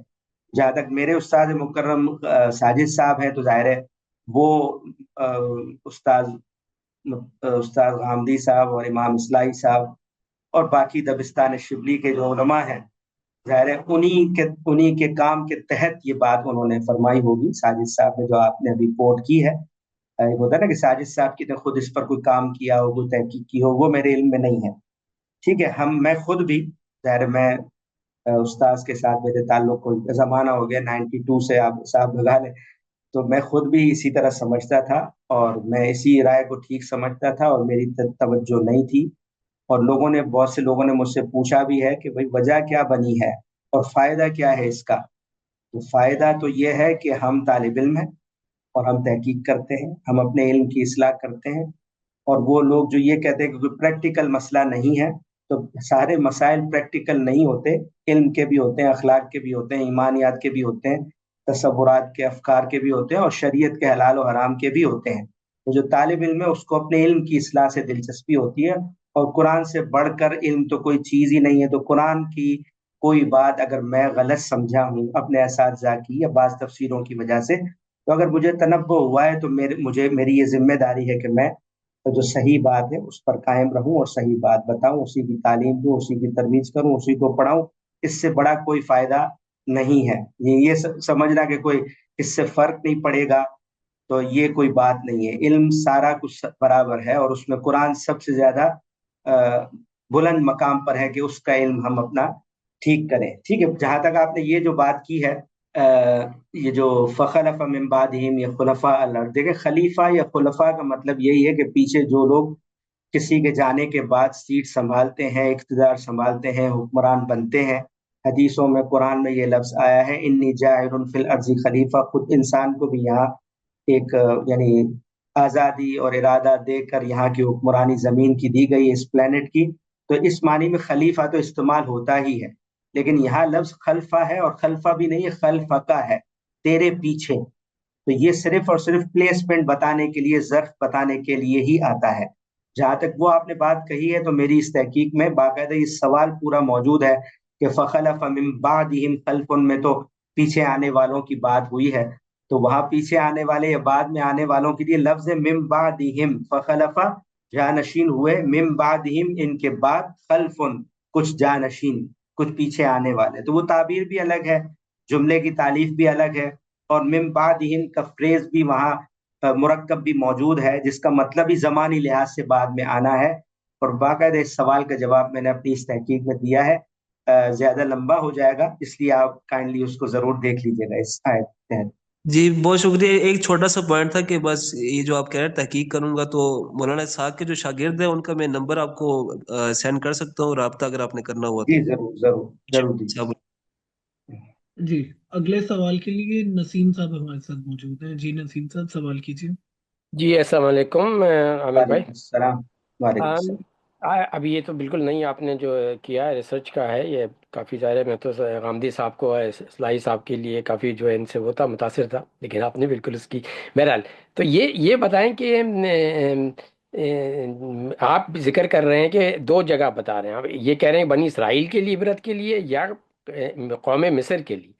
तो ये बताएंगे जो इत्माम हिज्जत का जो गामदी साहब का और अमीन नसर इस्लाई साहब का जो मामला है, वो जो कहते हैं कि रसूल जब आ जाता है तो उस कौम को या तो हिजरत करने के बाद उस कौम की जड़ काट दी जाती, तो फिर वो कौम मिस्र बच कैसे गई? उसके ऊपर क्यों नहीं हुआ? एक जगह मैंने गामदी साहब का सुना, उन्होंने कहा नहीं, मूसा अलैहिस्सलाम को फ़िरौन और उनके मलाई आला जो उनके दरबारी हैं और जो वो हैं उनके लिए भेजा गया था, कौम मिस्र के लिए नहीं भेजा गया था। तो एक तो ये चीज़ है तवज्जो तलब कि इसमें क्या मामला था, क्यों कौम को नहीं तबाह किया गया। और दूसरी ये कि अगर ये चीज़ ये डिस्कवर हो गई है बॉडी, अगर जैसे कि आपने कहा कि उसको समुद्र से बचा लिया गया और फिर वो कौम आई और उसने देखा और उसको ले गई, और उनके यहाँ ये रवायत भी थी कि बचा लेते थे आराम मिस्र में, और वो मौजूद है वो, और फिर बाद में वो डॉक्टर मोरिस बोके का क्या मामला है कि वो मिस्र गई, उसकी एग्जामिनेशन भी हुई। तो ये क्या प्रोबेबिलिटी नहीं है, पॉसिबिलिटी नहीं है कि वो हो मौजूद वही रामेसेस टू, या वो जो मिफ्ता क्या है वो, उसकी वो लाश मौजूद हो वो? तो ठीक है वो कुरान से वो नहीं मिली, लेकिन वो मौजूद हो वो। तो ये मेरा ये सवाल है। और इसके बारे में एक और भी बता दें कि मोहम्मद अब्दू और रशीद रज़ा ने क्या कहा, और तंतानवी साहब जो हैं, जो बहुत साइंटिफिक उन्होंने तफसीर की, उन्होंने इस बारे में क्या कहा? जी। जी मैं अर्ज करता हूँ। वो जो बात है ना कि जो लोग उठा कर ले गए, लाश देखी और उठा कर ले गए या दफना दिया या जो भी महफूज कर लिया, एक तो ये बात जो है वो किस्से कहानियों में है। कुरान में, तौरात में, इंजील में कहीं किसी मुस्तनद जगह पर कोई ऐसी सराहत नहीं है इसके गर्काबी के बाद और कौम के इस लाश को देखने के बाद। कुरान ने ये नहीं कहा। उस किस्सों में ये भी है कि दोबारा समंदर ने इस लाश को अंदर ले लिया, इसको डुबो दिया, उसके बाद ये किसी को नहीं मिली। तो ये किस्सों में तो अलग अलग बातें हैं, ठीक है। एक तो ये है कि उसमें आप किस चीज से रिलेट कर रहे हैं इस लाश को। दूसरी बात ये कि जो लाश दरियाफ्त हुई है, जो दरियाफ्त हुई है उसके बारे में भी जान ले। जो अभी मॉरिस बुकाई है, उस तरह की आपने बात रेफरेंस दिया है, ये शोहरत इस वजह से हुई कि कुछ लोगों ने अंदाजे से बातें की हैं। मेरी रिसर्च में आप सारी तफसीलात पढ़िएगा कि मैंने ये बात भी बयान की है कि जो जिस लाश के हवाले से शोहरत हुई है, खुद मिस्र के अंदर आसार कदीमा के जो स्कॉलर्स हैं, माहिरीन हैं, उलमा हैं, आज भी मौजूद हैं, आज से पहले भी थे, उन सब का ये कहना है, जो सारे इस फील्ड के स्पेशलिस्ट हैं, कि ऐसी कोई एविडेंस हमारे पास मौजूद नहीं है कि इन लाशों में से कोई लाश उस फिरौन की थी जो मूसा का मुखातब था। बल्कि वो यहाँ तक कहते हैं कि मिस्र की तारीख के जितने भी मुतून हैं, तारीख के जितने भी आसार हैं, उनमें हमें मिस्र के किसी भी फिरौन यानी किसी भी बादशाह का बनी इसराइल के साथ, मूसा की कौम के साथ कोई ताल्लुक, कोई वाकया, कोई मामला हुआ, किसी जमाने में इकट्ठे रहते थे, एक गुलाम थे और एक आका था, हमें कुछ तारीख में मिलता ही नहीं है। बिल्कुल गोया कि वो तारीख मिटा दी गई। क्यों? स्कॉलर्स ने यह भी लिखा है कि फिरौन और उसके दरबार के तहत जो उस वक्त की तारीख सब होगी वो उनके इशारों पर, उसकी रजामंदी पर होगी। जिस फिरौन का हशर ये हुआ और कौम ने देखा, उसकी तारीख ये वो लोग कैसे सब कर सकते हैं, मिस्री किप्ती कौम। इसलिए इस तारीख को गायब कर दिया गया, मिटा दिया गया। बल्कि उल्टा ये एक जुमला लिखा कि भाई बनी इसराइल की जड़ जो है वो मिस्र से काट दी गई। बस एक जुमला इस तरह का मिला है, बाकी कुछ भी नहीं है। वो कह रहे हैं किसी फिरौन का कोई ताल्लुक हो, कौन सी लाश उस फिरौन की है, वो कुछ है ही नहीं। तो इससे ये पता चला कि जो इल्म आसार है वो भी कतईयत के साथ अपनी जगह पर नहीं है। बल्कि जिस लाश के बारे में ये कहा जाता था कि ये रामसीस दोम की है, उसके बारे में इन्हीं स्कॉलर्स ने आसार कदीमा के सराहत कर दी है कि इस रामसीस दोम की लाश से कोई तहकीक नहीं मिलती कि ये समंदर में गर्क होने से मरा था। ऐसे कोई आसार उस पर मौजूद नहीं है। तो इस पर भी बाकायदा मैंने तहकीक करके आखिर में दिखा दिया है कि हम जो ये कहते हैं ना कि शायद भी होगी ये बात, ये लाश उसी की होगी, तो उसी की होगी के लिए इल्म आसार कदीमा के एविडेंस चाहिए इस शोबे के। तो इस शोबे के माहिरीन कहते हैं कि हमने सारी तहकीक कर ली है, कुछ भी नहीं है। जो कुछ है वो सिर्फ ख्यालात लोगों के अंदाजे हैं जो उन्होंने बयान किए, चाहे वो मॉरिस बुकाई है या कोई भी है। वो कह रहे हैं अंदाजों के अलावा कुछ भी नहीं है, हम तो इसी के स्पेशलिस्ट हैं, हमें सब कुछ पता है। उन्होंने बाकायदा इसको तफसील से लिखा भी है। बाकी जो आपने जहां से स्टार्ट लिया है कि हमने तो गांधी साहब से, अपने उस्ताद से, तो जिस तरह आपने सुना, एतमाद किया, मैंने भी इसी तरह सुना, एतमाद किया, और जब तनब्बो हुआ तो तहकीक की, और तहकीक करने के बाद इन्हीं असातिज़ा से जो तरबियत पाई है कि जब हक वाजे हो जाए तो फिर आदमी अपने असातिज़ा, अपने बड़ों की राय से बिल्कुल तासुब करे, ये तो किसी तरह जायज ही नहीं है दीन के किसी तालिब इल्म के लिए। तो जो तरबियत उनसे पाई है उसी तरबियत के तहत कुछ ना कुछ तालिब इल्माना कोशिश करते रहते हैं, तहकीक करते हैं। कहीं अपनी असातिज़ा की गलती भी वाजे होती है तो अपने इल्म की इस्लाह कर लेते हैं। तो ये जहां से आपने बीच में कोई आपने जो चीजें पूछी हैं, जरा से दोबारा याद दहानी वो कराइएगा जो मैं अगर कवर नहीं किया आपके जी जवाब में। जी, मैंने वो कहा था कि जो इत्माम हुज्जत का कानून इन हाँ, लोगों ने इत्माम जो हुज्जत वाला ये अर्ज करता हूँ। वो यूं है कि देखें, ये जो बात है ना कि कुरान मजीद को अगर हम पढ़ें, अभी मैंने आपके सामने आयतें रखी हैं, इज़हब इला फिरौन इन्नहु तगा, तो इसमें फिरौन के तरफ भेजा गया मूसा अलैहिस्सलाम को। और जो दूसरी आयत मैंने आपके सामने पढ़ी, इला फिरौन व मलइही, फिरौन और उसके दरबारियों की तरफ मूसा अलैहिस्सलाम को वाज़े हुज्जत के साथ भेजा, ठीक है। इसी तरह तीसरे मकाम पर है वइज़नादा रब्बुका मूसा, तेरे रब ने मूसा को पुकार कर कहा, फरमाया, अनितिल कौम जालिमीन, जुल्म करने वाली इस कौम के पास जाओ, कौम फिरौन अला यत्तकून, फिरौन की कौम के पास, यानी फिरौन की कौम की तरफ भी उनकी बेइज्जत हुई है। ऐसा नहीं कि सिर्फ फिरौन और उसके दरबारी, कौम को भी दावत दी है उन्होंने। इसीलिए कहा ना कि वह अज़ल्ल फिरौन कौमहु वमा हदा, फिरौन ने अपनी कौम को जो है वो गुमराह कर दिया था और ठीक रास्ता नहीं बताता था। और फिर क्या कहा कि यकदुमु कौमहु यौमल क़ियामा, उसकी कौम भी क़यामत के दिन उसके पीछे पीछे चल रही होगी, वो आगे होगा और जहन्नम में ले जाने का बायस बन जाएगा। ये इससे क्या पता चला کہ کسی ایک فرد کے لیے نہیں تھا، دعوت تو سب کے لیے تھی۔ اب بات جہاں تک اس کی ہے کہ سب کے لیے تھی، تو جو لوگ معاند ہو کے، دشمن ہو کے اس سطح پر آ گئے کہ آخر میں بھی فَأَتْبَعَهُمْ فِرْعَوْنُ بِجُنُودِهِ بَغْيًا وَعَدْوًا، آخر میں بھی سرکشی کرنے پر وہ آ گئے، تو اس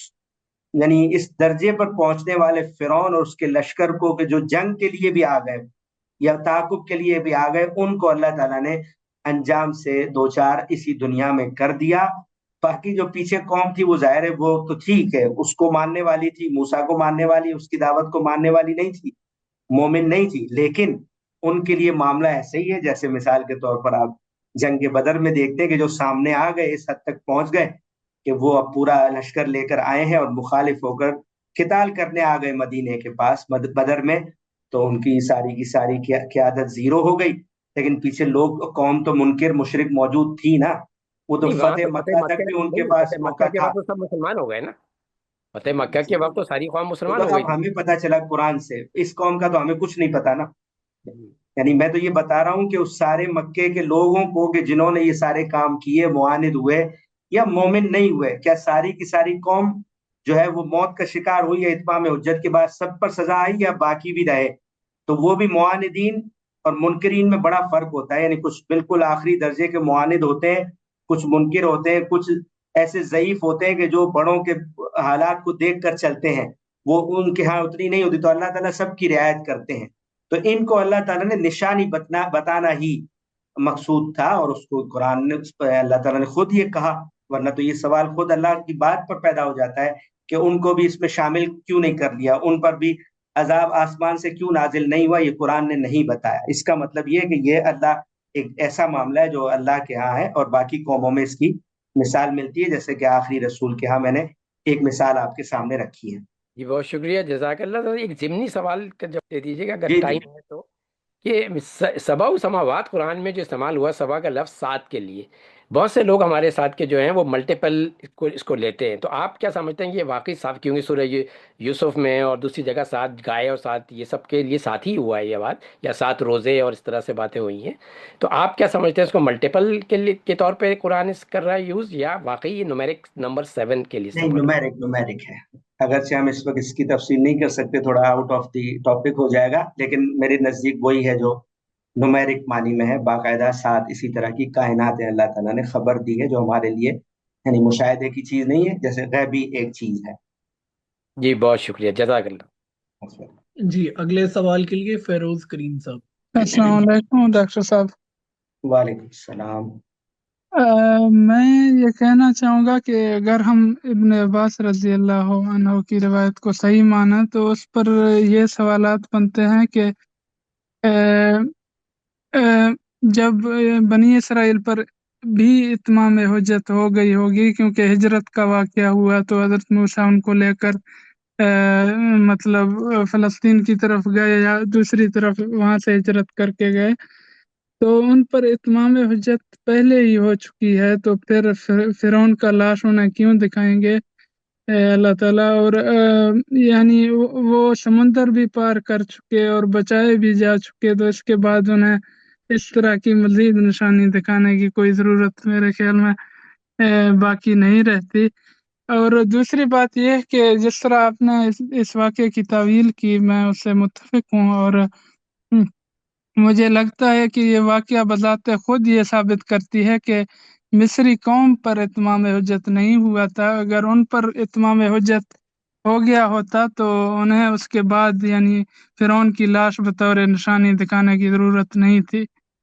تو اور اس کے بعد جو میرا سوال ہے وہ یہ ہے کہ کیا عربی ادب میں یا جو جاہلی اشعار یا شاعری میں یا قریش کی عربی میں یہ لفظ بعد کے مفہوم میں بھی آیا ہے؟ اگر اس لفظ یعنی خلف کو بعد کے مفہوم اس سے مراد لیں تو یہ پوری بات بھی تخصیص قبول کرتی ہے کہ اس سے مراد فرعون کی تلاش میں آنے والے بعد کے لوگ ہوں، تو یہاں بھی لازمی نہیں آتا کہ ہم اس سے بعد کی نسلیں مراد لیں۔ تو اس پر آپ کیا کہیں گے؟ اسی سے بات شروع کرتے ہیں جی. خلفہ کا جو لفظ ہے وہ تو صرف مکانی ظرفیت ہی کے لیے آتا ہے، عربیت میں بھی اور قرآن میں بھی، اور اس طرح اضافت کے ساتھ تو بالخصوص، یعنی کسی دوسرے معنی میں نہیں آتا. اور اگر اللہ تعالیٰ لمن بعد کا کہتا تو بعد کا لفظ جو ہے وہ ظرف مکان کے لیے بھی آتا ہے اور ظرف زمان کے لیے بھی آتا ہے. ظرف مکان کے لیے کی مثال کیا ہے کہ کوہ طور پر اللہ تعالیٰ نے جب بلایا سیدنا موسیٰ علیہ السلام کو، جب وہ تورات لینے کے لیے جا رہے تھے تو وہ ذرا جلدی پہنچ گئے تھے. تو اللہ تعالیٰ نے پوچھا تو ان کہا کہ تیری رضا کے لیے، تیری خوشنودی کے لیے میں پہلے آ گیا ہوں. پوچھا اللہ تعالیٰ نے کہ کیوں جلدی آ گئے آپ وقت سے پہلے؟ تو کہا کہ میں لترزا اجلت الیک ربی لترزا. اس کے بعد اللہ تعالیٰ نے کہا کہ فإنا فتنا قومک من بعدک فأزلهم السامری. ہم نے تیری قوم کو آزمائش میں مبتلا کیا ہے تیرے پیچھے تیری قوم کو. تو وہاں دیکھیں آپ ظرف مکان کے لیے کیا ہے، من بعدک. تو اور آپ وہاں دیکھیں سیدنا سورہ صف میں سیدنا عیسیٰ علیہ السلام مبشرم برسول یأتی من بعد اسمہ احمد، میں ایسے رسول کی، اس رسول کی بشارت دینے آیا ہوں جو میرے بعد آئے گا اور اس کا نام احمد ہوگا. تو وہاں بھی من بعد ہی ہے، لیکن آپ دیکھیں وہ زمانی لحاظ سے ہے. اور یہاں کیا ہے، من بعدی کا فأزلهم السامری، یہاں بھی من بعدی کا ہے لیکن یہاں مکان کے لحاظ سے. تو یہ میں نے دو مثالیں دی ہیں کہ بعد جو ہے وہ زمان اور مکان دونوں کے لیے آتا ہے، لیکن خلفہ نہیں آتا. یہ جو پہلی آپ نے بات کی، اب آپ قرآن کے اندر آیتیں نکال کے دیکھ لیں، جہاں بھی من بعدی ما جاءتهم البینات، جہاں بھی آپ خلفہ رکھیں گے معنی خراب ہوگا، اور جہاں من خلف ہی میں وہاں بعد رکھیں گے تو معنی باطل ہو جائے گا. آپ رکھ کر دیکھ لیں. تو یہ میں نے باقاعدہ اس کو دیکھا ہے، اس مسئلے کو. باقی وہ جو آپ نے بات کی اتمام حجت والی، یا وہ سب سے پہلے آپ نے سیدنا ابن عباس والی، کہ ابن عباس سے یہ بات منقول ہوئی ہے کہ یہ لاش نکال کے بنی اسرائیل کو دکھانا پیش نظر تھا. اس پر میں نے درایت کے لحاظ سے، سند کے لحاظ سے تو میں نے اس پر نقد نہیں کیا، حسن درجے کی روایت ہے ابن عباس سے، لیکن درایت کے لحاظ سے میں نے 4 اعتراضات اس پہ رکھے ہیں. اس میں سے پہلا یہ اشکال بیان کیا ہے کہ ابن عباس رضی اللہ عنہ اگر ایک خبر دے رہے ہیں کہ قرآن میں اللہ تعالیٰ نے جو بدن والی بات کی ہے، فرعون کا بدن باہر نکال لیا گیا لاش، تو اس میں وہ کہہ رہے ہیں کہ بنی اسرائیل کو موت کا یقین نہیں آ رہا. ٹھیک ہے، تو اب سیدنا ابن عباس سے اگر یہ بات ٹھیک ہے، انہی سے منقول ہوئی ہے، تو ایک سوال یہ پیدا ہوتا ہے کہ ان کا ماخذ کیا ہے. قرآن نے تو یہ بات نہیں کہی کہ بنی اسرائیل کے لیے نشانی، وہ تو کہہ رہے ہو لمن خلفہ کا آیا. اور نبی صلی اللہ علیہ وسلم نے کوئی بات ارشاد نہیں فرمائی، صحابہ نے کبھی حضور سے کوئی بات سنی نہیں اس موضوع پر. تو یہ 2000 سال پرانے واقعے کا ماخذ حضرت ابن عباس کے پاس کیا ہوا، پہلا اشکال. دوسرا یہ کہ اللہ تعالیٰ کہہ رہے کہ لمن خلفہ کا آیا، جو پیچھے قوم ہے اس کے لیے نشانی بنے یہ لاش، جبکہ وہ جو ہے وہ آگے تھے. کون؟ بنی اسرائیل تو آگے ہیں، سمندر پار کر چکے ہیں، اب سمندر بند ہو گیا، یہ لوگ غرق ہو گئے ہیں، تو وہ قوم آگے ہے. فَأَتْبَعَهُمْ فرعون، فرعون پیچھے تھا، وہ تعاقب کر رہا تھا. تو فرعون کو امامہم کہتے ہیں، خلفہم کیوں کہا اگر بنی اسرائیل مراد ہے؟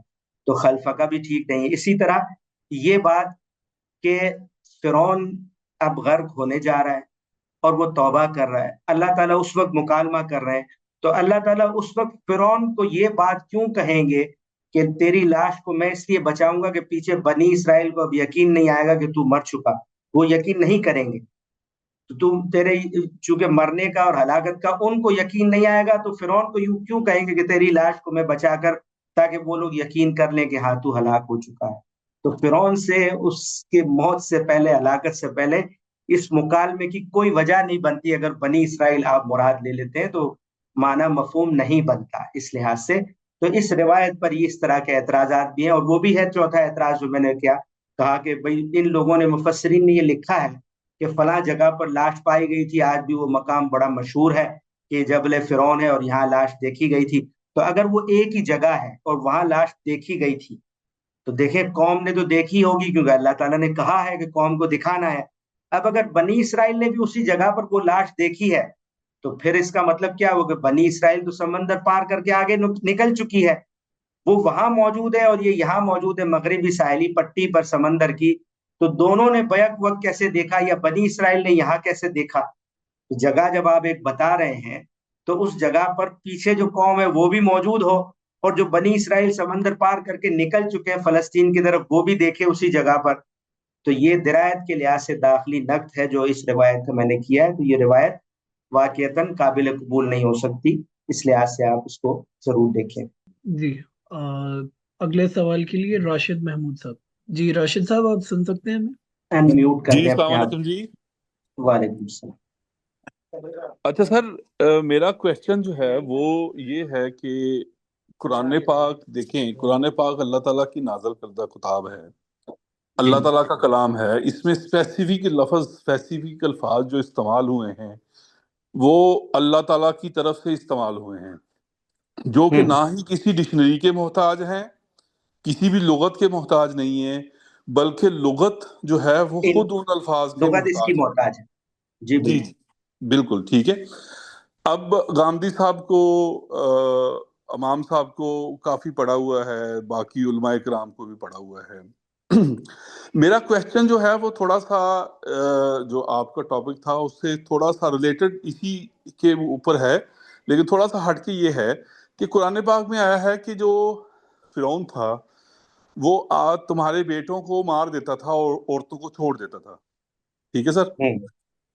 اب جب بیٹوں کو مار دیتا تھا تو یہ بنی اسرائیل جو قوم تھی یہ کیسے ڈیولپ ہوگی وہاں پہ؟ جب فرعون غرق ہوا اور موسیٰ علیہ السلام ان کو بنی اسرائیل قوم کو لے کے چلے گئے اور وہاں جا کے پھر باقی واقعات ہمارے پاس آتے ہیں، اور ان کے پاس اتنا زیورات، مال و دولت کہاں سے آئی کہ وہ بچڑے کے بھی انہوں نے زیورات بنا لیے.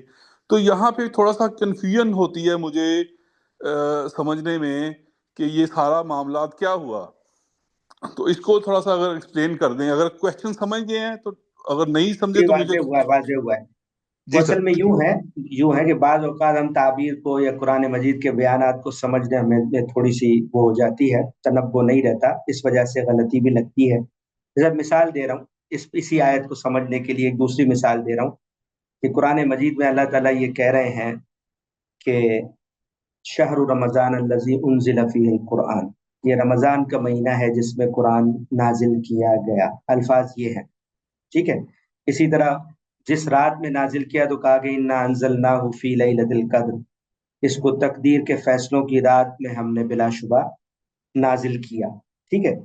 تو اب آپ دیکھیں ایک طرف اسلوب تو یہ ہے، لیکن بات کا مقصد یہاں کیا ہے کہ مقصد یہ ہے، یعنی یہاں یہ سوال پیدا ہوتا ہے کہ یہ جس مہینے کی بات اللہ تعالیٰ فرما رہے ہیں اس سے تو یہ پتہ چلا کہ پورا کا پورا قرآن رمضان میں دیا گیا ہے، جبکہ یہ بات نہیں ہے.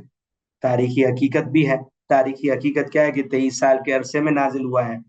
تو رمضان میں نازل ہونے کا کیا مطلب ہے؟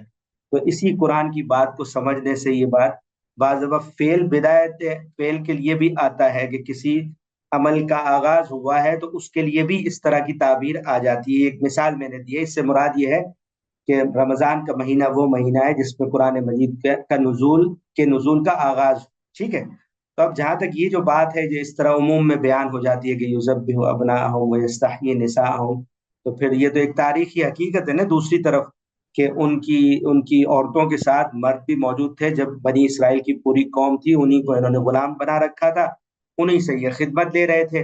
تو پھر اس بات کا کیا مطلب ہوا؟ تو اس کا مطلب یہ ہے کہ گاہے بگاہے اس طرح کے معاملات ہوتے تھے. ان کو یہ خطرہ تھا کہ یہ قوم جو ہماری غلام ہے، اور گویا کہ سیدنا یوسف علیہ السلام کے دور سے وہ لوگ یہاں موجود تھے، تو یہ کہیں سرتابی نہ کرے، بغاوت نہ کرے، یا کہیں اتنی زیادہ نہ ہو جائے کہ یہ اس سلطنت پر قابض ہو جائے ہماری. تو ان کو اسی طرح رکھنا ہے. تو گاہے بگاہے اس طرح کے معاملات ہوئے ہیں، اور بلکہ بہت سے مفسرین نے کہا کہ ایک سال اس طرح کرتے تھے، ایک سال چھوڑتے تھے. یعنی اس میں بہت سے امکانات ہیں. اس پر گویا کہ یہ سوال نہیں پیدا ہوتا کہ سیدنا ہارون علیہ السلام جو ان کے بھائی ہیں وہ بھی رسول ہیں، تو وہ کیسے بچے ہیں؟ یہ بھی سوال پیدا ہوگا نا اس میں. نہیں سر، اگر تھوڑی سی اجازت دیں، دیکھیں جو ہمیں آپ اساتذہ سے سبق ملا ہے وہ یہ ہے کہ ہم نے حدیث کو بھی قرآن کے اوپر جو ہے وہ پیش کرنا ہے، اور پھر سمجھنا ہے اگر حدیث قرآن کے مطابق نہیں ہے تو ہم نے اس سے استدلال نہیں کرنا. ٹھیک ہے. تو ہم مفسرین کی بات کو اس وقت تک نہیں مانیں گے جب تک، یہ آپ لوگوں سے سیکھا ہے سر ہم نے، जी बहुत बिल्कुल। एहतराम के साथ ये आप लोगों से हाँ, सीखा है, और इसमें बड़ी हदीस अच्छी कोई चीज है नहीं जो है, सीखी यानी है हमने। मैं किसी हदीस से नहीं बयान कर रहा ये बात, नहीं नहीं, जो मुफस्सिरीन मफहूम की है। बात ना। अब हाँ, जो हज़रत वो हारून मुफस्सिर का अलैहिस्सलाम मतलब थे ये वो है हज़रत कि मूसा अलैहिस्सलाम से सॉरी सर, जी हज़रत मूसा अलैहिस्सलाम से बड़े थे। वहां तक तो चलें, एक बात समझ आती है कि उससे पहले की जो बनी इसराइल की कौम थी, वो मौजूद थी, वो थी। लेकिन हज़रत मूसा अलैहिस्सलाम के वाक़या को जब कुरान बयान कर रहा है, स्पेसिफिकली बयान कर रहा है कि वो आपके बेटों को मार देते थे और औरतों को छोड़ देते थे, और इसीलिए जो उनके वही माँ के दिल में वही आई, उसके दिल के अंदर एक पुख्ता ख्याल आया कि इसको दरिया में बहा दिया जाए, तो वो इसीलिए बहाया गया। तो यहाँ पे एक नहीं, कंफ्यूजन जहन में आती है। जी सर। हाँ मतलब यही मैं अर्ज कर रहा हूँ कि बाज मौकों पर ये मामला हुआ है, हमेशा के लिए ये मामला नहीं था, और हमेशा के लिए अल्लाह ने बयान नहीं किया। यानी वो ऑन एंड ऑफ इस तरह के काम इसलिए करते थे कि बनी इसराइल जो है वो इस सतह और इस ताकत तक ना पहुंचे, उनकी पॉपुलेशन भी कम रहे, और इनकी तादाद अगर बढ़ गई तो उनको ये खतरा था कि इक्तदार में कहीं ये आइंदा ना आ जाए। तो अगर बिल्कुल ही जड़ से खत्म कर देते तो फिर अल्लाह ताला बनी इसराइल या उसकी बात ही क्यों करते। यानी मूसा और उनकी कौम वहां मौजूद है, इसको भी अल्लाह ताला बयान कर रहे हैं, साथ ये भी बयान कर रहे हैं कि युज़ब्बिहु अब्नाअहुम, यानी इस तरह के जराइम ये करते रहे हैं, यानी ये बयान कर रहे हैं। इसका ये मतलब नहीं है कि किसी भी जमाने में अब कोई भी बच्चा वो नहीं छोड़ते थे, तो वो अगर नहीं छोड़ते तो फिर मूसा अलैहिस्सलाम और हारून अलैहिस्सलाम कैसे मौजूद है, जिनको अल्लाह ताला ये जिम्मेदारी देकर भेजा है। और अगर भेजा है तो क्या वो अकेले थे दोनों भाई? बनी इसराइल के कोई मर्द मौजूद नहीं थे, जबकि कुरान से मालूम होता है, खुद कुरान से मालूम होता है कि बनी इसराइल की कौम भी मौजूद थे, लोग भी मौजूद थे, और उन लोगों का जिक्र भी वहां मौजूद है, यानी हमें कुरान मजीद में मिलता है। तो दोनों चीजें आप देखें ना, यानी मुफस्सिरीन को ऐसी हदीस लाकर कोई गलत मफहूम या तर्जुमा नहीं कर रहे, कुरान मजीद ही से बात समझ कर बता रहे हैं। तो मुस्तकिल बुनियादों पर ये कोई ऐसा अजाब नहीं था कि बिल्कुल बनी इसराइल की जड़ ही काट दी थी, सिर्फ औरतें बाकी थी, या ये दो भाई बाकी थे, हजरत हारून और हजरत मूसा अलैहिस्सलाम। तो ये यानी उनके जराइम को गिनवाने में ये जुर्म भी गिनवाया कि उन्होंने तुम पर इस तरह के अजाब भी और क्राइम भी किए हैं, अजाब भी मुसल्लत किए हैं, ये उनके जराइम गिनवाने में है। अब ये जुर्म ऐसा था कि मुस्तकिल बुनियादों पर था तो हम नहीं मानते, क्योंकि कुरान ने कहा कि बाकायदा मूसा की कौम, बनी इसराइल कौम मौजूद थी, हारून अलैहिस्सलाम उनके भाई भी, उनके भाई सगे थे। तो इससे पता चला कि ये मुस्तकिल बुनियादों पर जराइम नहीं था, उनके यहाँ कोई ना कोई मौका देखते थे कि अब हमने ये करना है, अब हमने ये करना है, इस कौम के साथ ये जुल्म करना है। तो जब जब वो देखते थे उसी में ये मौका भी आ गया कि जब मूसा अलैहिस्सलाम की विलादत का है कि उस वक्त ये चीज बिल्कुल वाज़ेह तौर पर जारी थी। उससे मूसा, सैयदना मूसा को बचाकर उन्हीं के महल में लाए और वहीं परवरिश पाई, और इसका जिक्र भी कुरान मजीद में मौजूद है। तो इसको जी सर। मुस्तकिल नहीं माना जा सकता, ये जो युज़ब्बिहु जी सर, अब्नाअहुम, ठीक है ना, इस समझ मफहूम आ से। गया सर। सर एक दूसरा क्वेश्चन, इससे अगला जो क्वेश्चन था कि जब मूसा अलैहिस्सलाम फिरौन से निजात पाई, गर्क हो गया फिरौन, तो उनके पास सोना जेवरात वो कहाँ से आ गए? जो वो बछड़े की कुर्बानी का जिक्र है, बछड़ा भी आ गया, जेवरात आ नहीं, वो तो गए, अपने साथ जेवरात जो बना दिए। सामान, साजो सामान और अपनी चीजें लेकर गए होंगे ना, तो उसका बयान है। यानी यानी कोई कौम है वो मुस्तकिल अपना मस्कन अब छोड़कर जा रही है, आबा और अजदाद कई नस्लों पहले मिस्र आए थे, अब वो अपनी असल सरजमीन की तरफ सैयदना मूसा के साथ जा रहे हैं। तो जो कुछ अपना माल असबाब जो कुछ होगा वो साथ सामान लेकर जाएंगे। अच्छा सर, इस तो पे बहुत से एक ऐसे लोग एक होंगे जिन्होंने अपने लॉजिकल इकट्ठे किए सर, होंगे। सर इस हम्म। पे लॉजिकल एक जो इतराज उठता है, जब अफरा तफरी में फॉर एग्जांपल हम हमारे पीछे कोई दुश्मन लगा हो और हम दुश्मन से भाग के फॉर एग्जांपल जा रहे हो, तो ये हम्म। अफरा तफरी के अंदर जानवर लेके जाना, या उसको, चले जेवरात तो कीमती चीजें जो बंदा आसानी से उठा सकता है वो तो है, लेकिन जानवर लेके जाना और जानवरों की वजह से उनकी रफ्तार भी कम होती है, ये लॉजिकली सर आजकल के जमाने में अक्लन फिट नहीं आती ना। और कुरान जानवर पाक से हमें, कौन सा कुरान का कौन सा बयान मुराद है जानवर साथ ले जाने में? सर वो बछड़े की कुर्बानी देखिए, फौरन बाद जिक्र आता है बछड़े की बछड़े की कुर्बानी करने कुर्बानी की। नहीं, बछड़े की कुर्बानी नहीं, उन्होंने बछड़े को माबूद बनाया, और वो नहीं नहीं सर, जेवरात से बनाया गया एक बछड़ा था, ये गाय की, बात सॉरी, है। गाय की कुर्बानी के लिए ना, गाय की कुर्बानी वो वो। तो यहाँ किस्सा ही नहीं है, वो तो एक अलग एक मौके की बात है, वो इस मौके का किस्सा भी नहीं है जिस पर हम आज बात कर रहे हैं। गाय की जी जी सर। कुर्बानी जो है वो इस हिजरत से और इससे उसका ताल्लुक नहीं है। وہ تو چلو کسی اور ٹھیک ہے موقع سر. پہ ہم بات کر لیں گے جی جو، لیکن وہ جی بھی سر. آؤٹ آف ٹاپک ہو جائے گا جی معذرت. جی سر ٹھیک ہے ٹھیک ہے. ٹھیک تھینک ہے. یو تھینک ٹھیک یو. ہے. اوکے السلام علیکم. وعلیکم السلام. جی اگلے سوال کے لیے ہمارے ساتھ موجود ہیں محب صاحب. جی جی. السلام جی علیکم سر، آواز آ رہی ہے آپ کو؟ وعلیکم السلام. جی جی آواز آ رہی ہے. سر پہلے تو میں یہ کہنا چاہوں گا، آپ نے جو آج ریسرچ پیش کی ہے اس سے میں بالکل متفق ہوں، اور آج سے کوئی 2-3 سال پہلے سر میں جو ہے وہ اس نتیجے پہ تو پہنچ چکا تھا کہ جو رامسیس 2 ہے وہ جو کہا جاتا ہے کہ شاید حضرت موسیٰ کے وقت فرعون ہے، وہ نہیں ہے، اور ہوں اس پہ بھی پہنچ گیا تھا کہ مرنفتہ جو ہیں وہ بھی نہیں ہے. ٹھیک ہے. ہوں ہوں البتہ میں نے جب گامدی صاحب کی رائے پڑھی اور تفسیر میں، اور پھر پتہ چلا کہ مولانا امین احسن اصلاحی کی بھی یہی رائے ہے کہ شاید غالباً وہ مرنفتہ ہی تھے جو فرعون ہے حضرت موسیٰ کے وقت کے.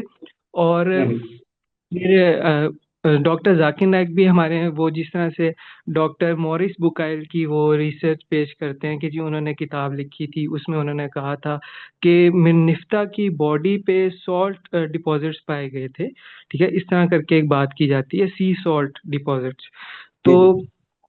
سر وہ جو ہے نا، یہ بھی میری کنفیوژن اس وقت دور ہوئی جب مجھے بعد میں، اب جیسے آج آپ نے اس کی تصحیح کر دی کہ بعد میں آنے والے جو فورینزک پیتھولوجسٹ تھے مصر کے ہی، انہوں نے یہ بات کی کہ یہ جو ڈپازٹ ہے یہ سی سالٹ کے نہیں تھے، یہ اس جو ممیفیکیشن کا پروسیس ہوتا ہے اس میں جو سالٹ استعمال ہوتا ہے یہ اس کے ڈپازٹس ہیں. اور اس کا انہوں نے ثبوت بھی یہ دیا کہ یہ نیچرلی اکرنگ سالٹ ہے، یعنی سی سالٹ نہیں تھا.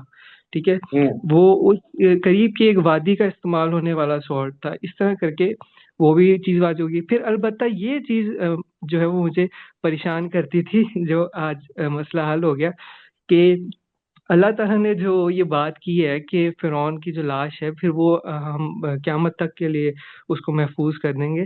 تو یہ چیز الحمدللہ آج واضح ہوگی. وہ جو آپ نے خلف کا جو بتایا اللہ تعالیٰ نے یہ مسئلہ. بات ہی نہیں کہی اور نہ کسی نے ہاں یہ جی بات سر، ہاں سمجھی جی. تھی. جی جی سر، یہ چیز الحمدللہ آج بالکل واضح ہوگی. اور میرے خیال سے جب آپ اس کو شائع کریں گے تو اس میں تھوڑی سی وضاحت بھی ہوگی کہ جو خلف کا جو اس کا ہے یہ روٹ ورڈ کیا ہے، اور اس کے لحاظ سے اس یہ کے کیا. ساری تفصیلات ہیں اس میں ساری تفصیلات موجود ہیں کہ یہ کس طرح عربیت کے لحاظ سے اس کا یہ مفہوم بنتا ہے، اور یہ ساری چیزیں بھی ہیں کہ جو اس فیلڈ کے سارے ایکسپرٹ ہیں وہ کیا کہتے ہیں. مصر میں آج بھی موجود ہیں بڑے بڑے اسکالرز ہیں، وہ تو یہی کہتے ہیں کہ ہمیں تو اس فرعون کا ہی آج تک متعین نہیں ہو سکا مصر کی تاریخ میں وہ کون سا فرعون تھا جس کا معاملہ موسیٰ علیہ السلام اور بنی اسرائیل سے پڑا تھا.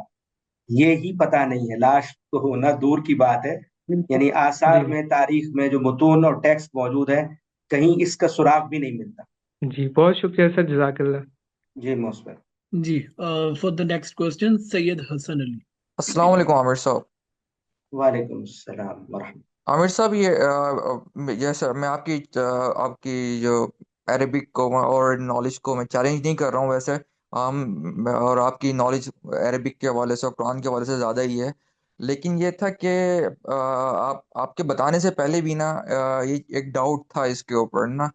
اور ابھی میرے پاس سامنے غامدی صاحب کی نا کمنٹری بھی ٹرانسلیشن بھی کھلی ہوئی ہے اور کمنٹری بھی نا انگلش میں، جس میں وہ یہ کہہ رہے ہیں کہ before this you kept showing defiance and were the among those who spread disorder. Thus today we shall preserve your body so that you can become a sign of the God scourge for those who came after you. After you آپ نے بھی اس کو کہا کہ یہ behind you ہونا چاہیے، لیکن وہ کمنٹری میں بھی آ کے پھر وہ کمنگ بھی نہیں ہوگا کہہ رہے اس میں، کمنگ بھی نہیں ہوگا. اگر صحیح ترجمہ ہوگا تو ہیں کمنگ آفٹر یو جو ہے نا، کمنگ بھی رانگ ہے اور آفٹر بھی رانگ ہے. جی. جو اور موجود وہ ہے نیچے آفٹر بیہائنڈ یو جو موجود ہے. behind you. Yes. اور ہاں. پھر آگے یہاں پہ انہوں نے لکھا ہوا ہے کہ آخر میں this dead body is preserved in a museum in Cairo and invites everyone to learn from a lesson from it. پھر آگے وہ پھر مولانا امین حسن سلائم صاحب کا والیوم 4 سے وہ سائٹ کرتے ہیں experts of the archaeology may differ about the corpse whether it is of the same pharaoh or some other one, yet this is the 14th century old. لیکن وہ مولانا امین حسن صلاحی صاحب بھی یہی کہہ رہے ہیں کہ آرکیولوجسٹ میں ڈفر کرتے ہیں اس حوالے سے، لیکن پھر آخر میں وہ اس کو کہہ بھی رہے ہیں کہ یہ خدا کی سچائی جو سٹیٹمنٹ تھی وہ صحیح ثابت ہوئی. اصل میں میرا یہاں مسئلہ یہ آتا ہے کہ نا مکتب غامدی اور یہ وہ جب وہ لوگ روایت سے وہ لوگ لیتے ہیں نا سورس اور روایت کے بیسس کے اوپر قرآن کو انٹرپریٹ کرتے ہیں، تو یہاں پہ نا وہ لوگ کچھ جگہوں پہ غلطی کر جاتے ہیں. جیسے آپ نے ابن عباس کے حوالے سے بتایا، تو اہل قرآن کا جو ہمارے یہاں ایک ہے، تو انہوں نے ابن عباس کی کریڈیبلٹی کو اور کافی سارے اس طرح کی جو ہیں ان کی کریڈیبلٹی پہ بڑے کویشچن ریز کیے ہوئے ہیں. تو یہ چیز یہ ہے کہ مطلب کہ آپ لوگ تو عربک لینگویج سے بہت زیادہ فیملیئر ہیں کہ یہ، جبکہ میں اتنا فیملیئر نہیں ہوں. یہ چیز مجھے تھوڑی پہلے مجھے پر ڈاؤٹس تھے، لیکن آپ کی ریسرچ سے آج اور میرے مزید ڈاؤٹس کلیئر ہو گئے. تو مجھے یہ سمجھ میں نہیں آیا تھا کہ آپ لوگ کی اتنی فلوئنٹ عربک ہونے کے باوجود آپ لوگ کیوں غلطی کھا گئے. جی، میں نے ایک تو یہ جو آپ نے استاد مکرم غامدی صاحب کی البیان کا غالباً ترجمہ پڑھا ہے، اور اس میں اصلاحی صاحب تدبر قرآن کا بھی ریفرنس موجود ہے، ان کا وہ پیسج بھی نقل کر دیا ہے غامدی صاحب نے، تو یہ آپ نے پڑھا ہے.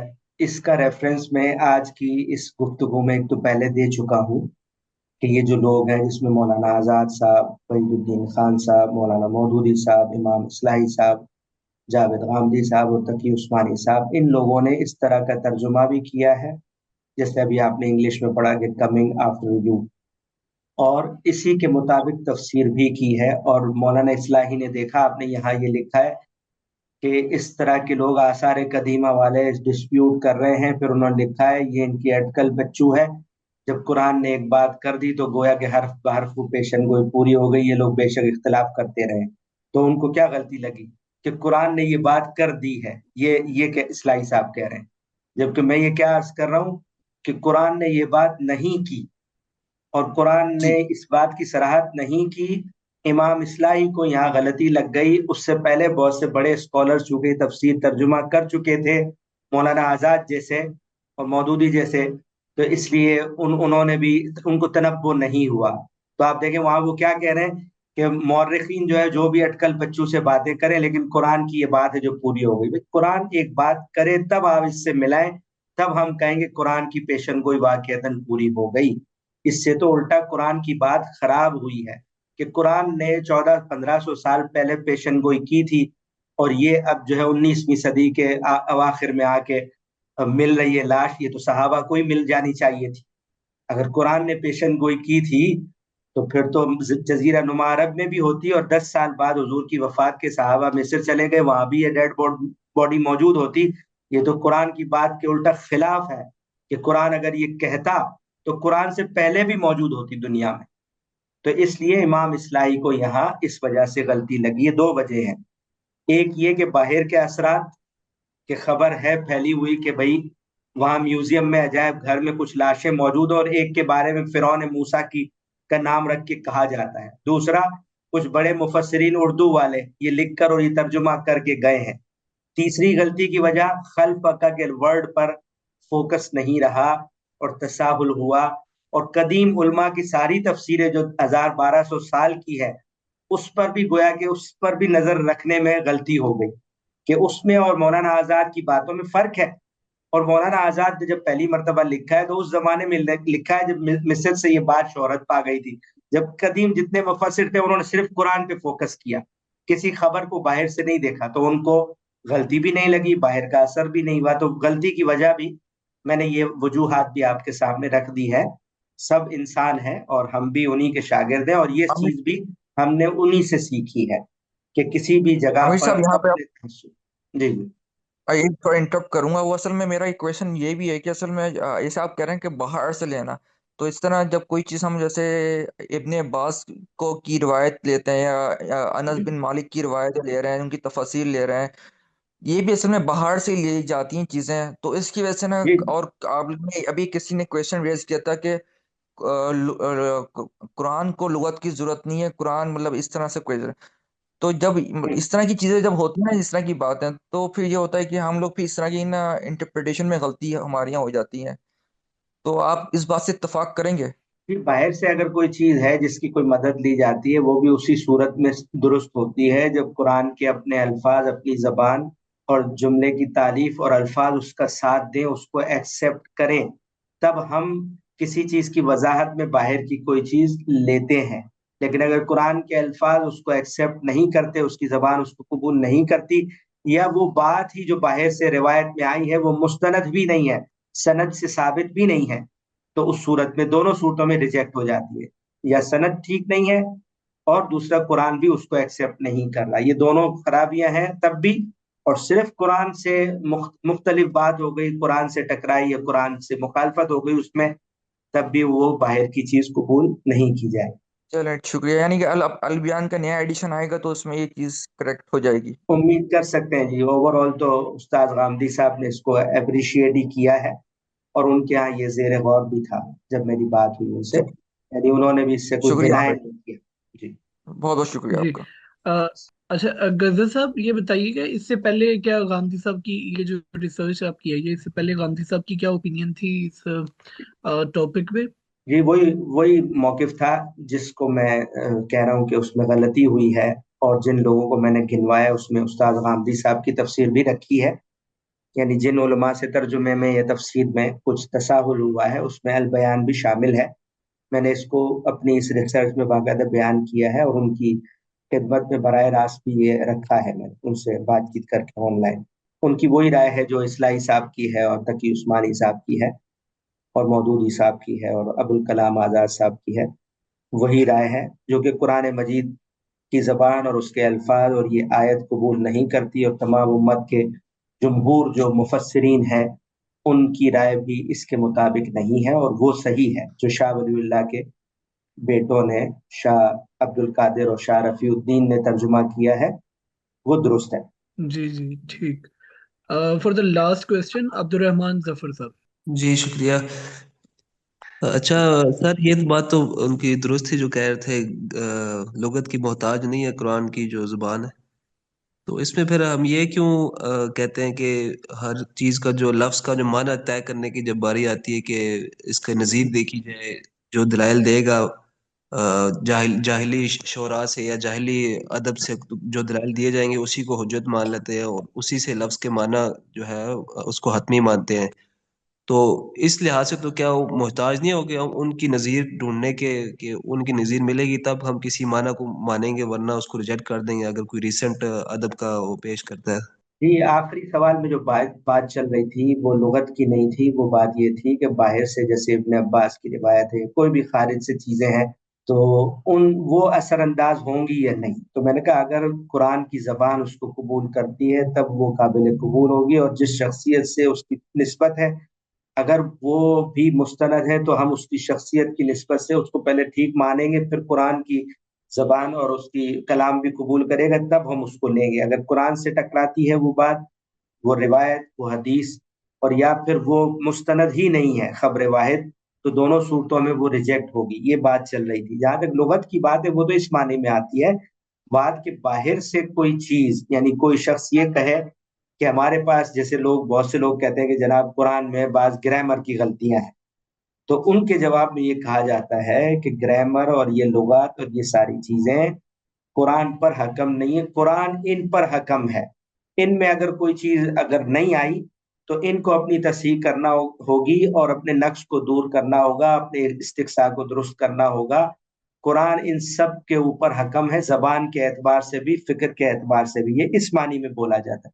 बाकी ये बात ठीक है कि जब हम किसी कुरान कुरान की आयत का मफहूम मुतय्यन करते हैं और उसमें जबान के लिहाज से लुगत को देखते हैं, तो वो भी इस्तेमालात देखते हैं कि इस जो कुरान की जबान है, इस जबान को इस्तेमाल करने वाले अहले जबान खुद लिखते बोलते किस मानी में इस्तेमाल करते हैं, तो उसके लिए हम उस जबान को देखते हैं, और फिर उसमें हम तय करते हैं। अगर कहीं इख्तलाफ होता है किसी जगह पर, हर जगह पर तो नहीं होता, कहीं कहीं अगर इख्तलाफ होता है, बहुत से मानी होते हैं, तो उनमें से एक मानी जब हम लेते हैं तो वो उसी तरह लेते हैं कि कुरान की जबान में सबसे मारूफ लफ्ज कौन सा है, क्या मफहूम है इसका।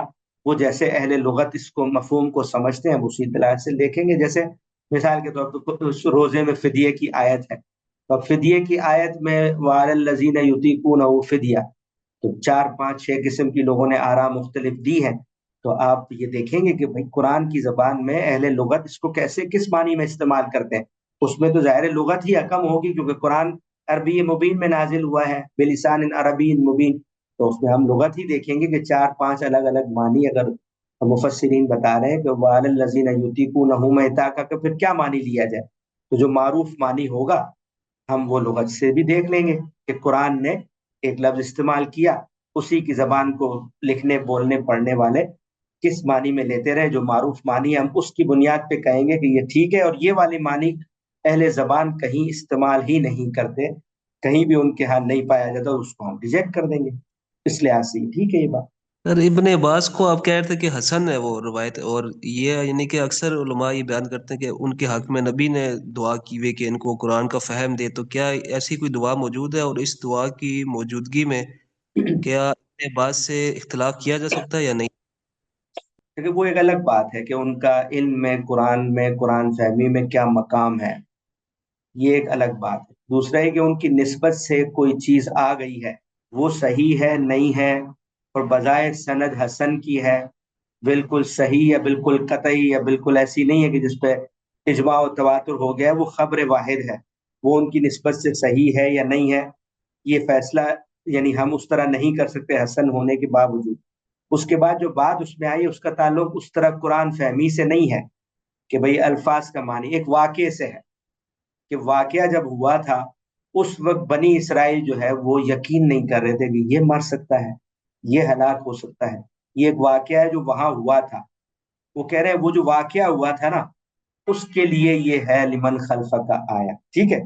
तो अब ये गैबी चीज है, और ये वो बराह रास्त मुझे या आपसे नहीं कह रहे, लोगों ने 1000-1200 साल 1300 साल पहले रिवायत कहीं किया और कहीं किताब में आ गई।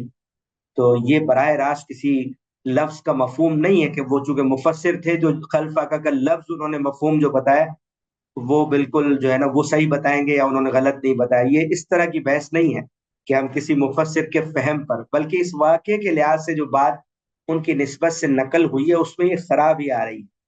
वो खराबी अगर आप या मैं हल कर सकते हैं तो आप बताएं, क्योंकि मैंने अर्ज किया कि भाई उनको ये खबर 2000 साल पुरानी इस वाक़े की खबर कि बनी इसराइल को यकीन नहीं आ रहा था, यकीन नहीं आ रहा था, तो ये बताएं कि ये बात अल्लाह ताला किससे कहेंगे? मूसा अलैहिस्सलाम से कहेंगे कि इनको यकीन नहीं आ रहा, मैं तुम्हें कह रहा हूं कि फिरौन की लाश अभी बाहर आएगी और इनको दिखा दे।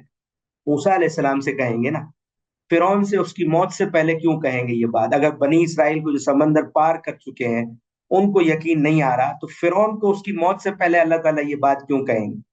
ये इश्काल है। तो इसलिए इब्ने यानी दिरायतन इश्काल का मतलब क्या हुआ कि इब्ने अब्बास रजी अल्लाह अन्हु से ये जो ये निस्बत है ये हो सकता है ठीक ना हो, क्योंकि आयत के अल्फाज और वाकया और ये इस तरह कबूल नहीं करते इस बात कि वो जी इस तरह का मफहूम और वाकया बिल्कुल, बयान करे। आपकी ये दुरुस्त बात आपकी लगी है मुझे। एक लेकिन असूल तो बयान करते हैं ना गांधी साहब के, कुरान मजीद हकम है, तो इब्ने अब्बास अगर फर्ज कीजिए हमारे सामने भी मौजूद हों तो उनसे किसी राय पे इख्तलाफ किया जा सकता है इस्लाम में, या जी फिर बिल्कुल, ये? जी बिल्कुल किया जा सकता है। अभी मैंने आपके सामने बताई ये बात कि इमाम मालिक जो बात कहते थे उम्मत भी सब यही बात मानती है जो दीन और इल्म के मामले में, कि रसूलुल्लाह सल्लल्लाहु अलैहि वसल्लम की जात वाला सिफात के सिवा हर आदमी की बात को कबूल भी किया जाएगा, रद्द भी किया जाएगा। सहाबा आपस में भी एक दूसरे की बातों को रद्द करते थे, ताबईन भी सहाबा की बातों को रद्द करते थे, बात की कबूल कर लेते थे, और आज भी उम्मत में ऐसे ही है।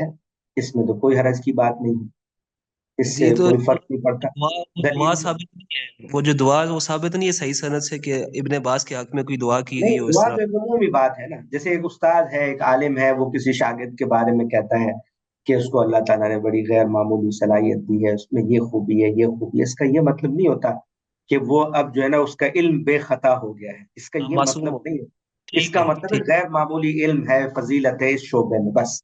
इसका ये मतलब नहीं है कि अब उस उनकी निस्बत से दुनिया में कहीं भी कोई बात किसी भी सनद से पहुंचे आंखें बंद करके आप कबूल कर लें। इस तरह तो हम हदीस रसूल भी कबूल नहीं करते, मरफू हदीसें लोग बयान करते हैं और हम दिन रात देखते हैं कि कोई मन घड़त है, कोई मुनकर है, किसी में क्या है, किसी में कज्जाब रावी है, किसी में क्या मसला है, तो वो सारी चीजें देखनी पड़ती है। बेशक हुजूर के नाम से ही लोग बयान करें, लेकिन साथ ये भी है कि उन्होंने कहा कि मेरे नाम से कोई बात गलत बयान करेगा जानते बूझते तो उसका अपना ठिकाना जहन्नम में बना लेना चाहिए।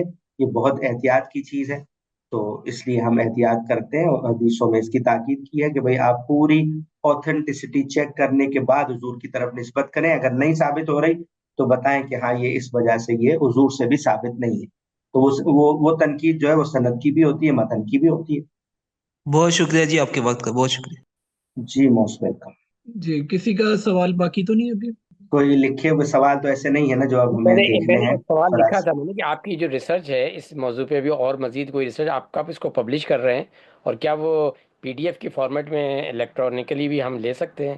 کیونکہ میں پاکستان میں نہیں ہوں تو میں اس لیے آپ سے یہ پوچھ رہا ہوں کہ جی جی، جو لینا چاہیں فراز صاحب سے رابطہ کر لیجئے گا، جو اپ ڈیٹڈ کاپی انشاءاللہ میں شیئر کر دوں گا. آپ لوگوں میں سے جو لینا چاہیں تو وہ فراز صاحب سے کہہ دیجئے گا، وہ آپ کو بھیج دیں گے.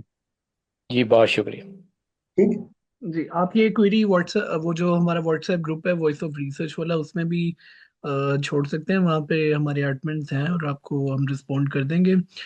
آج کے سیشن کے لیے آپ سب لوگوں کا اور اسپیشلی عامر غزل صاحب آپ کے ٹائم کا بہت شکریہ. اینڈ اس سیشن کو ایڈٹ کر کے ہم یوٹیوب پہ اپلوڈ کر دیں گے، اور آپ لوگ اگر اس کو دوبارہ دیکھنا چاہیں یا پھر شیئر کرنا چاہیں آگے تو یوٹیوب سے آپ دیکھ کے اس کو کر سکتے ہیں. اللہ حافظ ایوری ون. اللہ حافظ. السلام علیکم.